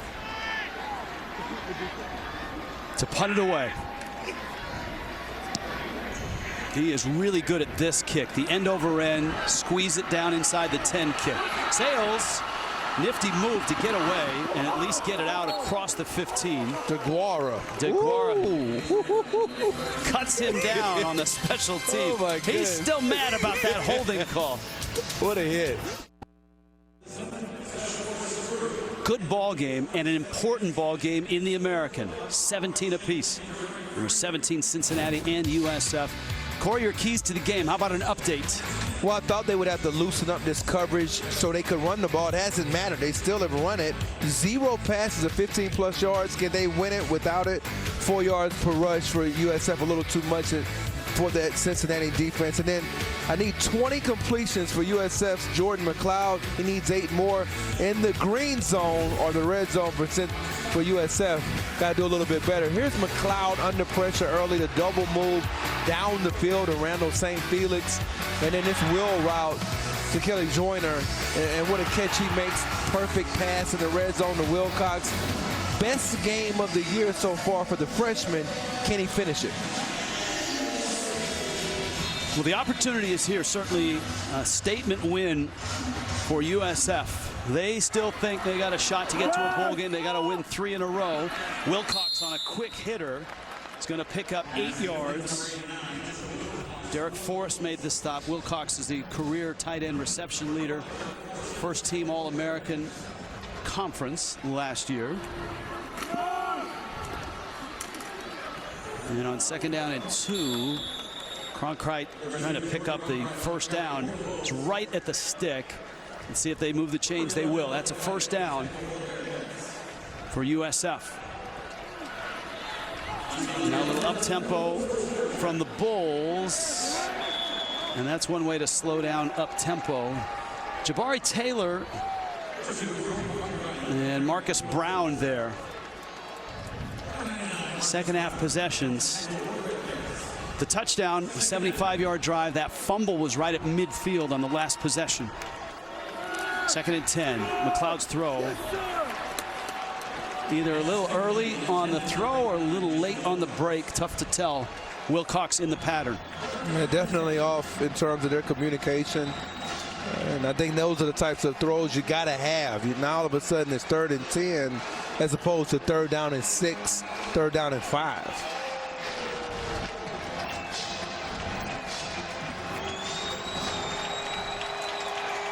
Their own 27.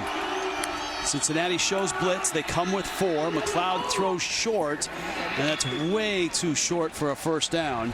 It's complete. Bryce Miller the catch, but it's a gain of only 3. They're a little confused about the thought process for the freshman on that last rep.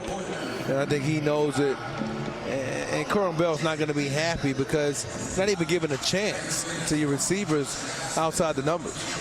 And look, Kerwin Bell was the first to tell us, hey, he's still a young quarterback. Yeah. He's had moments. He's really played well in this ball game. And they block another. Cincinnati gets a hand on that one. And it's Wilson Huber who gets through. That's the 4th punt the Bearcats have had a hand on this year. And the ball sits at the 46-yard line of USF. Yeah, he's been right there along with Tucky on some of the blocks he's had. And earlier we talked about Huber maybe have gotten through. This time he does. Does a good job of not contacting Schneider. Very good job of extending that right hand and keeping himself away from drawing that contact. Perfect technique by Huber. It's one of the things when you have 5 tight ends and they all play, all those guys get reps on special teams. Absolutely, and they're very good at it too. Now, if you're Cincinnati, trying to move the football and trying to stay on top in the East. Temple won. They beat Tulane earlier today. They're at 4-2. They still have a path because next week Cincinnati plays Temple, and Cincinnati still has to go on the road to Memphis. And that's going to be a tough game.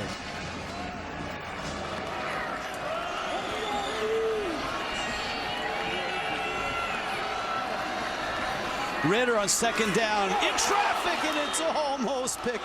That seemed to go through 3 sets of arms on its way out of bounds. Mike Hamden was the last one. And he can't believe it. And I don't think Reeves got a hand on it. The only person that got a hand on it was Hampton, who dropped the pick. And you cannot, as a senior with that opportunity, that's kind of been his issue. There's been some drop picks in the past. He dropped the pick against SMU this year exactly like that, Rich. And one of the things that Brian Jean-Marie said he needed from Hampton, finish those plays. 3rd down 9. Cincinnati has thrown for only 37 yards in this game. That's amazing. Blitz comes. Ritter time. Fires it there. That one is almost intercepted. Ball's on the floor. Greer had it for a moment, and it popped loose. Incomplete. Wow. But I think what you're seeing, not only the throws are maybe a step late, but these guys aren't getting open. I feel the bottom line, DeGuara not open on that route, trying to work away in zone. Excellent break by Greer.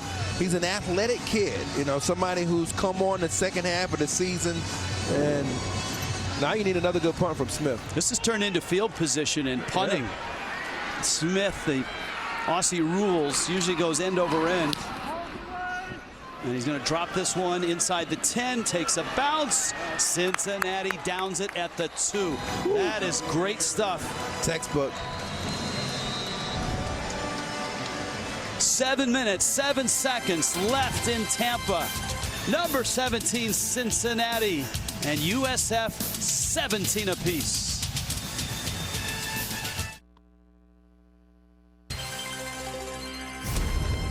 College football on CBS Sports Network is sponsored by Chick-fil-A's new mac and cheese.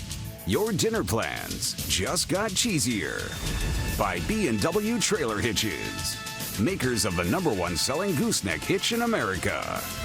And by Lilly Diabetes. USF had the halftime lead. Number 17 Cincinnati has tied it up. 7 minutes left in this one. What's at stake? Look at the East. And look who's left for Cincinnati. Temple, who beat Tulane decisively. UCF still with a shot at 4-2. And then, of course, Temple and Cincinnati. Temple ends with UConn. Cincinnati ends with Memphis. And on the right side, man, SMU at Navy. And that game is on CBS Sports Network next weekend. Here, now, you need more than a dime. If you're USF, you are backed up at your own 2. Your quarterback, a freshman, calling signals from his end zone in a tie game against a good defense. McLeod's back, fires to the sideline, incomplete. Randall St. Felix, the intended receiver, 2nd and 10. When your offensive coordinator shows you that much confidence to let you throw from the 2-yard line and you got a wide open guy, you got to hit that pass. And I think that's where Corbin Bell is like shaking his head, because perfect play call, errant throw. Remember what Kerwin Bell told his young quarterback this week. Take more chances. Take more shots. And well covered. Look who was the blanket. That was Ahmad Garner covering St. Felix. And it's 3rd down and 10. And as a defender, you can tell where a guy makes a decision before the snap. He was going there before the snap, so you're already breaking towards the ball on that play prior to him even getting it out of his hand. And right here, 3rd down, if you want to win this game, you're going to have to find a one-on-one matchup. Where's Wilcox at? Right up here at the top. Maybe you find him on the backside away from the strength of the formation. 3rd down 10. Cincinnati will bring 3. McLeod fires over the middle, and it's caught, and that's a 1st down. And that's Eddie McDoom, who's still on his feet, and he's out to the 40, and McDoom with a great name and a great catch and run. Yeah, it's going to spell a little bit of doom for Cincinnati. Somebody's down in the field, but look at the poise in the pocket. Works the pocket, finds the open man, and then the run after the catch. The ability, why he was a 4-star recruit, why Michigan wanted him. The guy can run under 22 seconds in the 200 meters. They've got to find ways to get him the ball down the stretch. He's excited. Big play, 41 yards, and breathing room and field position with the clock down under 7 minutes. And that was a great play by McLeod. It really was. I mean, because you're backed up and you're thinking about those 2 incompletions. And Corbin Bell has to have some confidence now as a play caller. Maybe this kid is starting to get it. It's been his best game. Brian Wright is down. Now, as big of a loss as Wright would be, in passing situations, if he's not blitzing, he can become, and this is a really good effort by him. Ooh.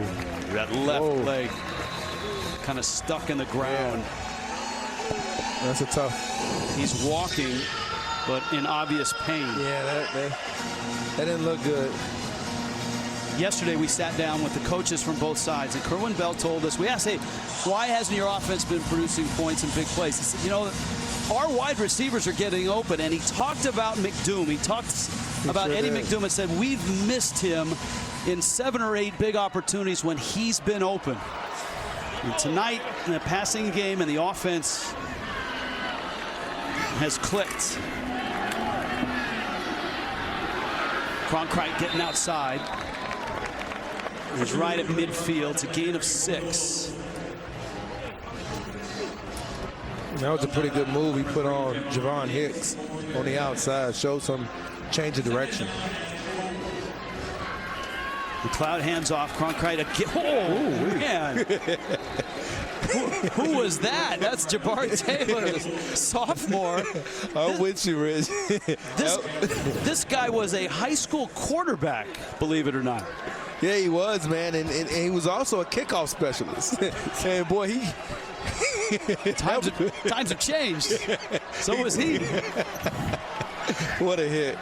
Now a third down, right from midfield. 3rd and 4. Got to get to the 46.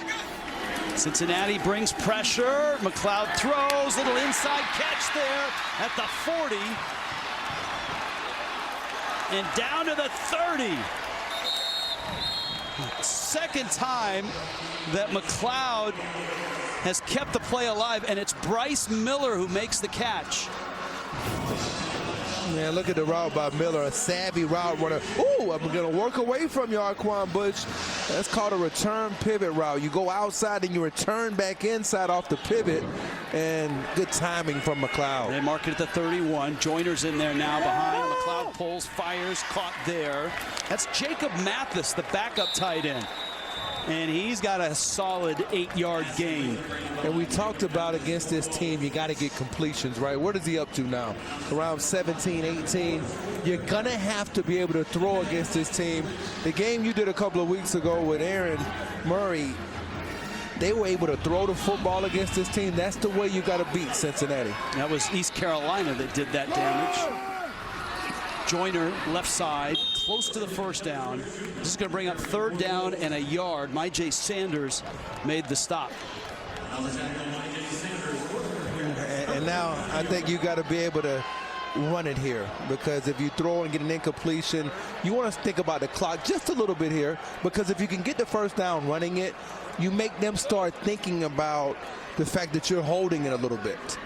And that's all you want to do. Kerwin Bell has called a marvelous game tonight for USF, their offensive coordinator. He has helped his young quarterback. On 3rd and 1 now. Cronkite head down to the 20 with a first down. And you look at the clock as it creeps below 4. I thought you made a good point, though. Look at this formation. 2 tight ends, and you see them pulling the guard. So what you're doing is you're moving your personnel group. As 1 minute you're going 3 receivers. Now they're back into 3 receivers. And they even consider this a 4-receiver package, because anytime Mitchell Wilcox is in the slot for Kerwin Bell, he considers that 4 wide receivers on the field. Wilcox is in that tight slot, bottom of your screen. McLeod in trouble, and that play is going to blow up. And McLeod goes down hard. Dublanco and Young there for the stop. And one thing you talked about in the first half, Rich, this field goal situation. Tonight they've struggled. Those 3 field goals are the difference in a 4th quarter game. And I'm thinking if you're them in this situation, you want to pick up this first down for a number of reasons. Really maybe just get positive yardage to make this field goal more makeable. He's missed from 43, from 50, and 51. As it sits now, this would be about a 38, 39-yarder if you tried it here. McLeod rolls, high throw, caught there. That's nice. That's Wilcox.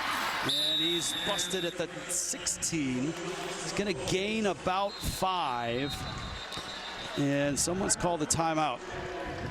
Cincinnati, they want to preserve as much time on that clock as they can. And that's what we just talked about, right? You wanted them to, but in this situation, that wasn't necessarily a bad play because he stayed in bounds, Wilcox. But I'm thinking right here, if you're there, you want to work the wide side of the field. You want to be able to have as much room as possible as opposed to working the short side of the field. In the East. Now, the ramifications here are not just in the East or the American or in the American, but all across the landscape of the group of 5. Boise State's looking at this game going, hey, you know what? If Cincinnati goes down, and everybody has to remember, to get to the New Year's Six from the group of 5, you have to win your conference and then have the highest college football playoff ranking. Cincinnati has the highest ranking. But if they don't win the American, it don't matter. Right, and I think that's where some other teams feel like there's still a chance for them to come back and win. Memphis being the main team. Oh, there's a whole group of teams in the American that are watching this. Will they not? Here we go. He's going to work that wide side. We were talking about this side working that. 3rd down 6. McLeod fires for the corner, and there's nobody there now. And if somebody run the wrong route, I guess that's my question, because 2 guys ended up in the same place. There's a player down. The clock is stopped. That's Cronkite, who is down. Yeah, that works in favor of Cincinnati. The USF coaches told us yesterday the field goal kicking for this year has not been good. They had attempted just 7 field goals in 9 games. Yeah, they were 5 of 7, but their longest was just 34 yards. Yeah. 3 misses today. All were long distance, though, 43, 50, 51. And they've hit from 26. But remember, this 33-yard field goal, he missed this same field goal wide right against Navy. He made one from this same. He struggles sometimes on this right hash, pushing it or trying to guide it on inside the right upright. It's about a 33-yarder and a big kick, snap kick, and it is, oh, off the upright, and no good. Unbelievable. Spencer Schrader, 4 missed field goals, and this one to take the lead late, upright, and no good, and still tied in Tampa.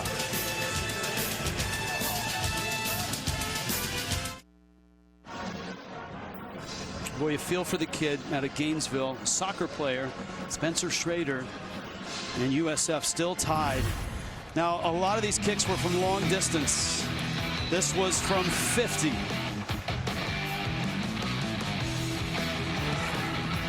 That was 53. Plenty of leg. 43. And this last one to take the lead with 2 minutes left. Yeah, and I wouldn't, and that kick could have gone either way. I just feel like maybe get the ball a little bit more towards the middle of the field. Now Cincinnati comes out. Remember the theme of the night, their offensive line struggles against this D-line. Now you've got to put it back on their shoulders with 2 minutes to go. And you might want to start this off with the run. I know that wouldn't be the popular thought, but I'd run it here. Well, it's Ritter trying to get to the outside. Oh, wow! Nick Roberts like a rocket. Cincinnati cannot throw the ball tonight. Yeah. They have thrown for only 37 yards. That's it. And Roberts all night has been just shooting in with a vengeance as a tackler. And you know what? A minute 40 left. If they don't make a gain here, USF might burn a timeout to try to preserve some clock. That's a quarterback draw. Ritter is going to be taken down at the 19. It'll be 3rd down and 11, and yes, there's your timeout, and I believe that is USF. It is. Because they're just trying to get out of and get to overtime. Without question at this point. And really coming into it, we kind of knew that they were going to be a little bit of, having some trepidation about throwing the football with the struggles. All right, you played in the league. You're a defensive guy, right? Again, Cincinnati, number 17 in the country, 5-0, 8-1. Now, their magic number is 2. They need a win and a loss by Temple or UCF, and they're into that championship game. Everyone pointed towards next week, their game against Temple, and then the next week against Memphis. Not this man. Luke Fickell said last night to us, look, we have a history of not playing great here, and this is a very talented team we're playing against. I think they knew that this would be a tough game. Everybody knows how talented this USF roster is. 3rd down 11, regardless of the struggles, you got to give Ritter a shot. With the minute 27 to go, what message are you sending if you don't take a shot here with Ritter? Well, it's been a couple of quarterback draws. Back here, fires it, and it's caught. Should be a 1st down. That's Moj. right on the stick, and the spot's going to give him a first down. And Cincinnati has life. Minute 20 left. 2 timeouts left. Ritter threw a dart. Maybe that shoulder is okay. Ritter to the sideline is just throwing it away. And second down and 10. Rashard Medeiros, the intended receiver. Excuse me, that was a third down. Here's the third down play here. And that was similar to what happened when the ECU game a couple of weeks back. Those 3 big late catches. Looks for Moj in those situations, as you talked about yesterday, Rich. But now, with 1:08 to go, DeGuara still has to be in play right here. 35 yards away from the target line for a Cole Smith field goal. He's the long kicker, and his range is low 50s. Ritter pumps, back foot throw. That's out of bounds. And these 2 incompletions have stopped the clock. So there's still a minute left, and it's third down and 10. There's miscommunication on the outside with Moj. He's throwing a hitch and go. Moj just runs when I say hitch and go, it's a 5-yard stop and double move, and he runs the wrong route. So they're not on the same page, and they just wasted a down, saving USF from having to stop the clock. Desmond Ritter, 8 of 17, 48 yards in the game. Moj and DeGuara, usually their go-to guys in a spot like this. Third and 10. Blitz comes. He's in trouble. Little center screen. Caught there. That's Warren. Warren to the 40. Breaks outside to the 50. Warren is out of bounds. And here come the Bearcats. 52 seconds left.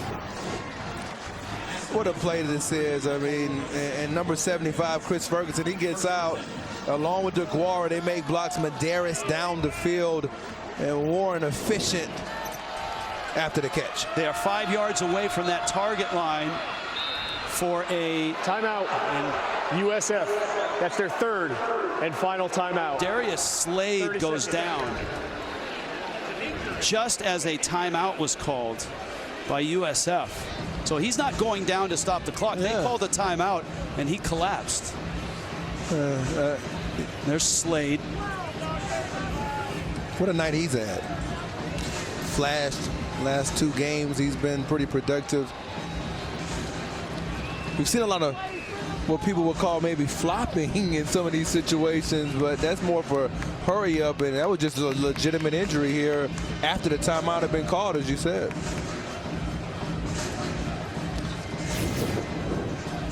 Let's see what he does here.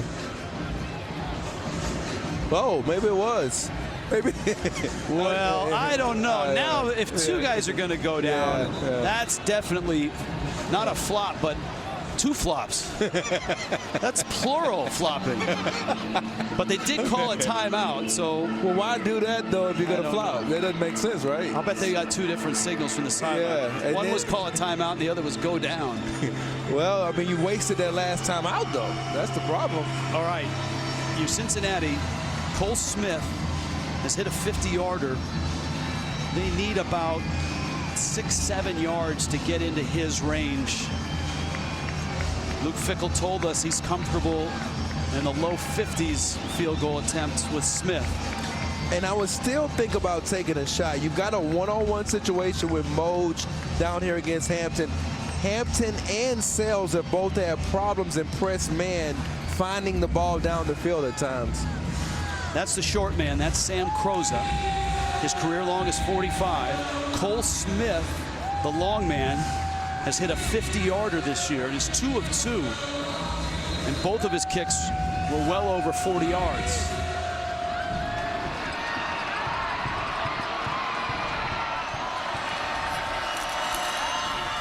Warren slithers through, and Warren's down inside the 30. Now you're getting closer to Croza's territory. Remember, he hit a clutch kick 2 weeks ago to beat East Carolina at the buzzer. Warren again. Warren is over 130 yards with that carry to the 24-yard line. Timeout. Cincinnati at their second charge timeout.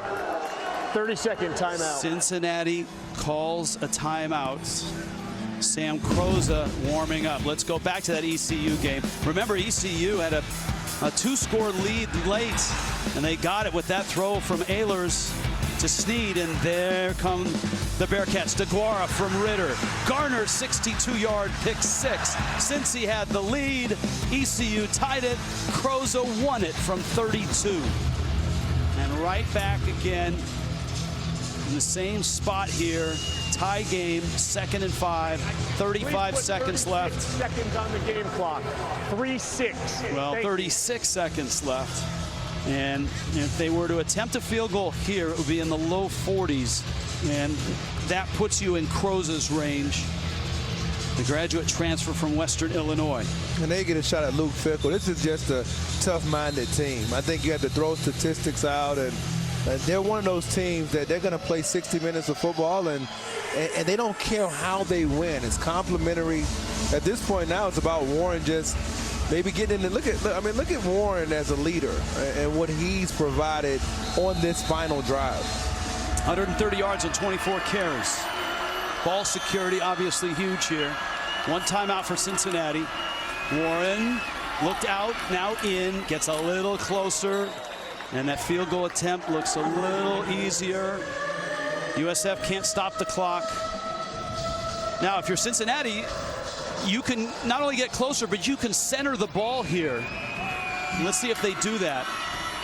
Warren does get towards the center, and that should do it. And they'll let the clock run and probably stop it under 5 and try to win it and walk off here in Tampa. And what a luxury it is when you have a guy like Warren who's never fumbled, and you can give him the ball in those situations and not have to worry about ball security. Please put 3 seconds on the game clock. 4 missed field goals Thank you. for USF. Luke Fickell has the same look on his face as he did when he came out for the opening kickoff. Yeah. He has a cool, calm intensity to him. He does. And he doesn't boil over. He doesn't get too high, but he's intense. Don't make a mistake on that. Yeah, I think it goes back to his wrestling background. And the reason why I say that is because when you're a wrestler, there are going to be ups and downs, tides and turns until you can get and maybe finish off the person a little bit, right? Same thing as a nose guard. That mentality kind of like transfers over to your team, chipping away. And now they got one last chip to get with Croza. Can he finish it off? 3 seconds left. Croza. This a 37-yarder.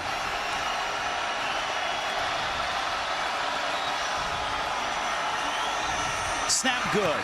Kick is up. Kick is good. And Cincinnati walks off again.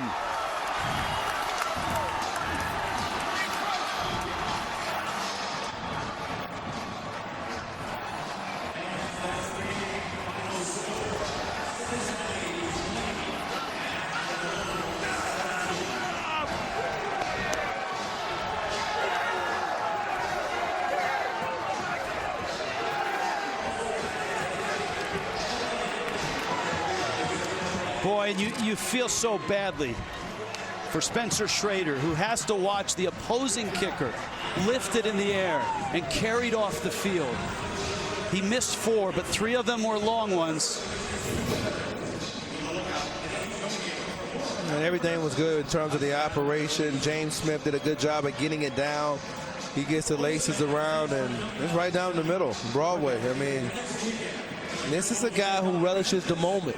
And sometimes when you find a kicker, they had to find a little bit. Cole Smith last year had his ups and downs, and this kid has been all about one thing, and that's the big kick.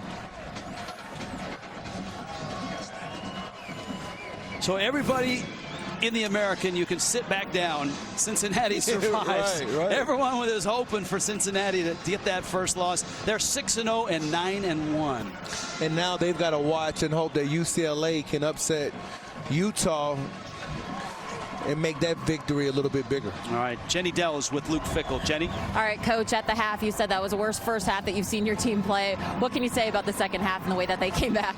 So proud of them. I mean, the way we played in the first half and to come out the second half and just didn't have it and found a way. You know, started running the football. You know, Dez was dinged up. We'd even talked about if he was hurting, we go with Ben. Those guys came out the second half, showed us what we're really made of. That's one for the ages. And Dez was dinged up. He was questionable in the first half. They had a bunch of injuries he was dealing with. What did you learn about the toughness of your quarterback there? Well, that's what we pride ourselves on, but you never really know what you got until you're put in these situations. And to be down like we were and to play as bad as we did and to come out the second half and really kind of take over and create some energy and momentum, I can't tell you how proud I am of these guys. Big conference win. Congratulations, Coach. Thank you. Appreciate it. Thank you, Jenny. That screen pass to Warren was a huge play, and our general play of the game is the finish. And the kick by Croza. Second time in 3 weeks that young man has ended it for Cincinnati. Bearcats survive in the American in Tampa. Number 17 goes to 9-1 and 6-0.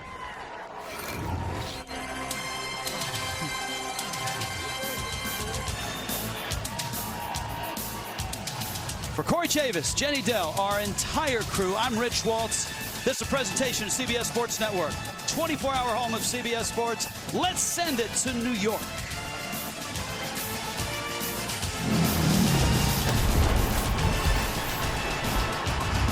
Great job out there, guys. Sometimes the moment is too big, but in this case, not for Cincinnati. To quote three-time SEC Coach of the Year, Houston, Danny Cannell, our quarterback as well. What a win for Fickell. Not pretty, but he gets it done. And again, perfect in conference. Still only one loss to Ohio State early in the season. The first half, I bet Coach Fickell was saying, who is this group? And went in there and probably got after him a little bit, but it's amazing. You know, sometimes during the year, you need a win like this, where things aren't going right, and you reach down for the, hey, seniors, let's go. Everybody do your job. Let's hold everybody accountable, and you win a game like this and get you better. This is one of those moments where you come out and you say, a win is a win is a win. That's all that matters. You keep that, undefeated streak within conference at stake, so you're still in this conversation for the New Year's Six, and you move on. You win, and you move on to the next game. You put this one behind you, and guess what else you can do? You can coach them up a little bit harder, and you try to prevent this from happening again down the stretch. This is an off game for Desmond Ridder. We've seen him at his best. He wasn't. But when he had to, game-winning drive, they get it done. They were down 10-0 at the break. They come from behind to win the game.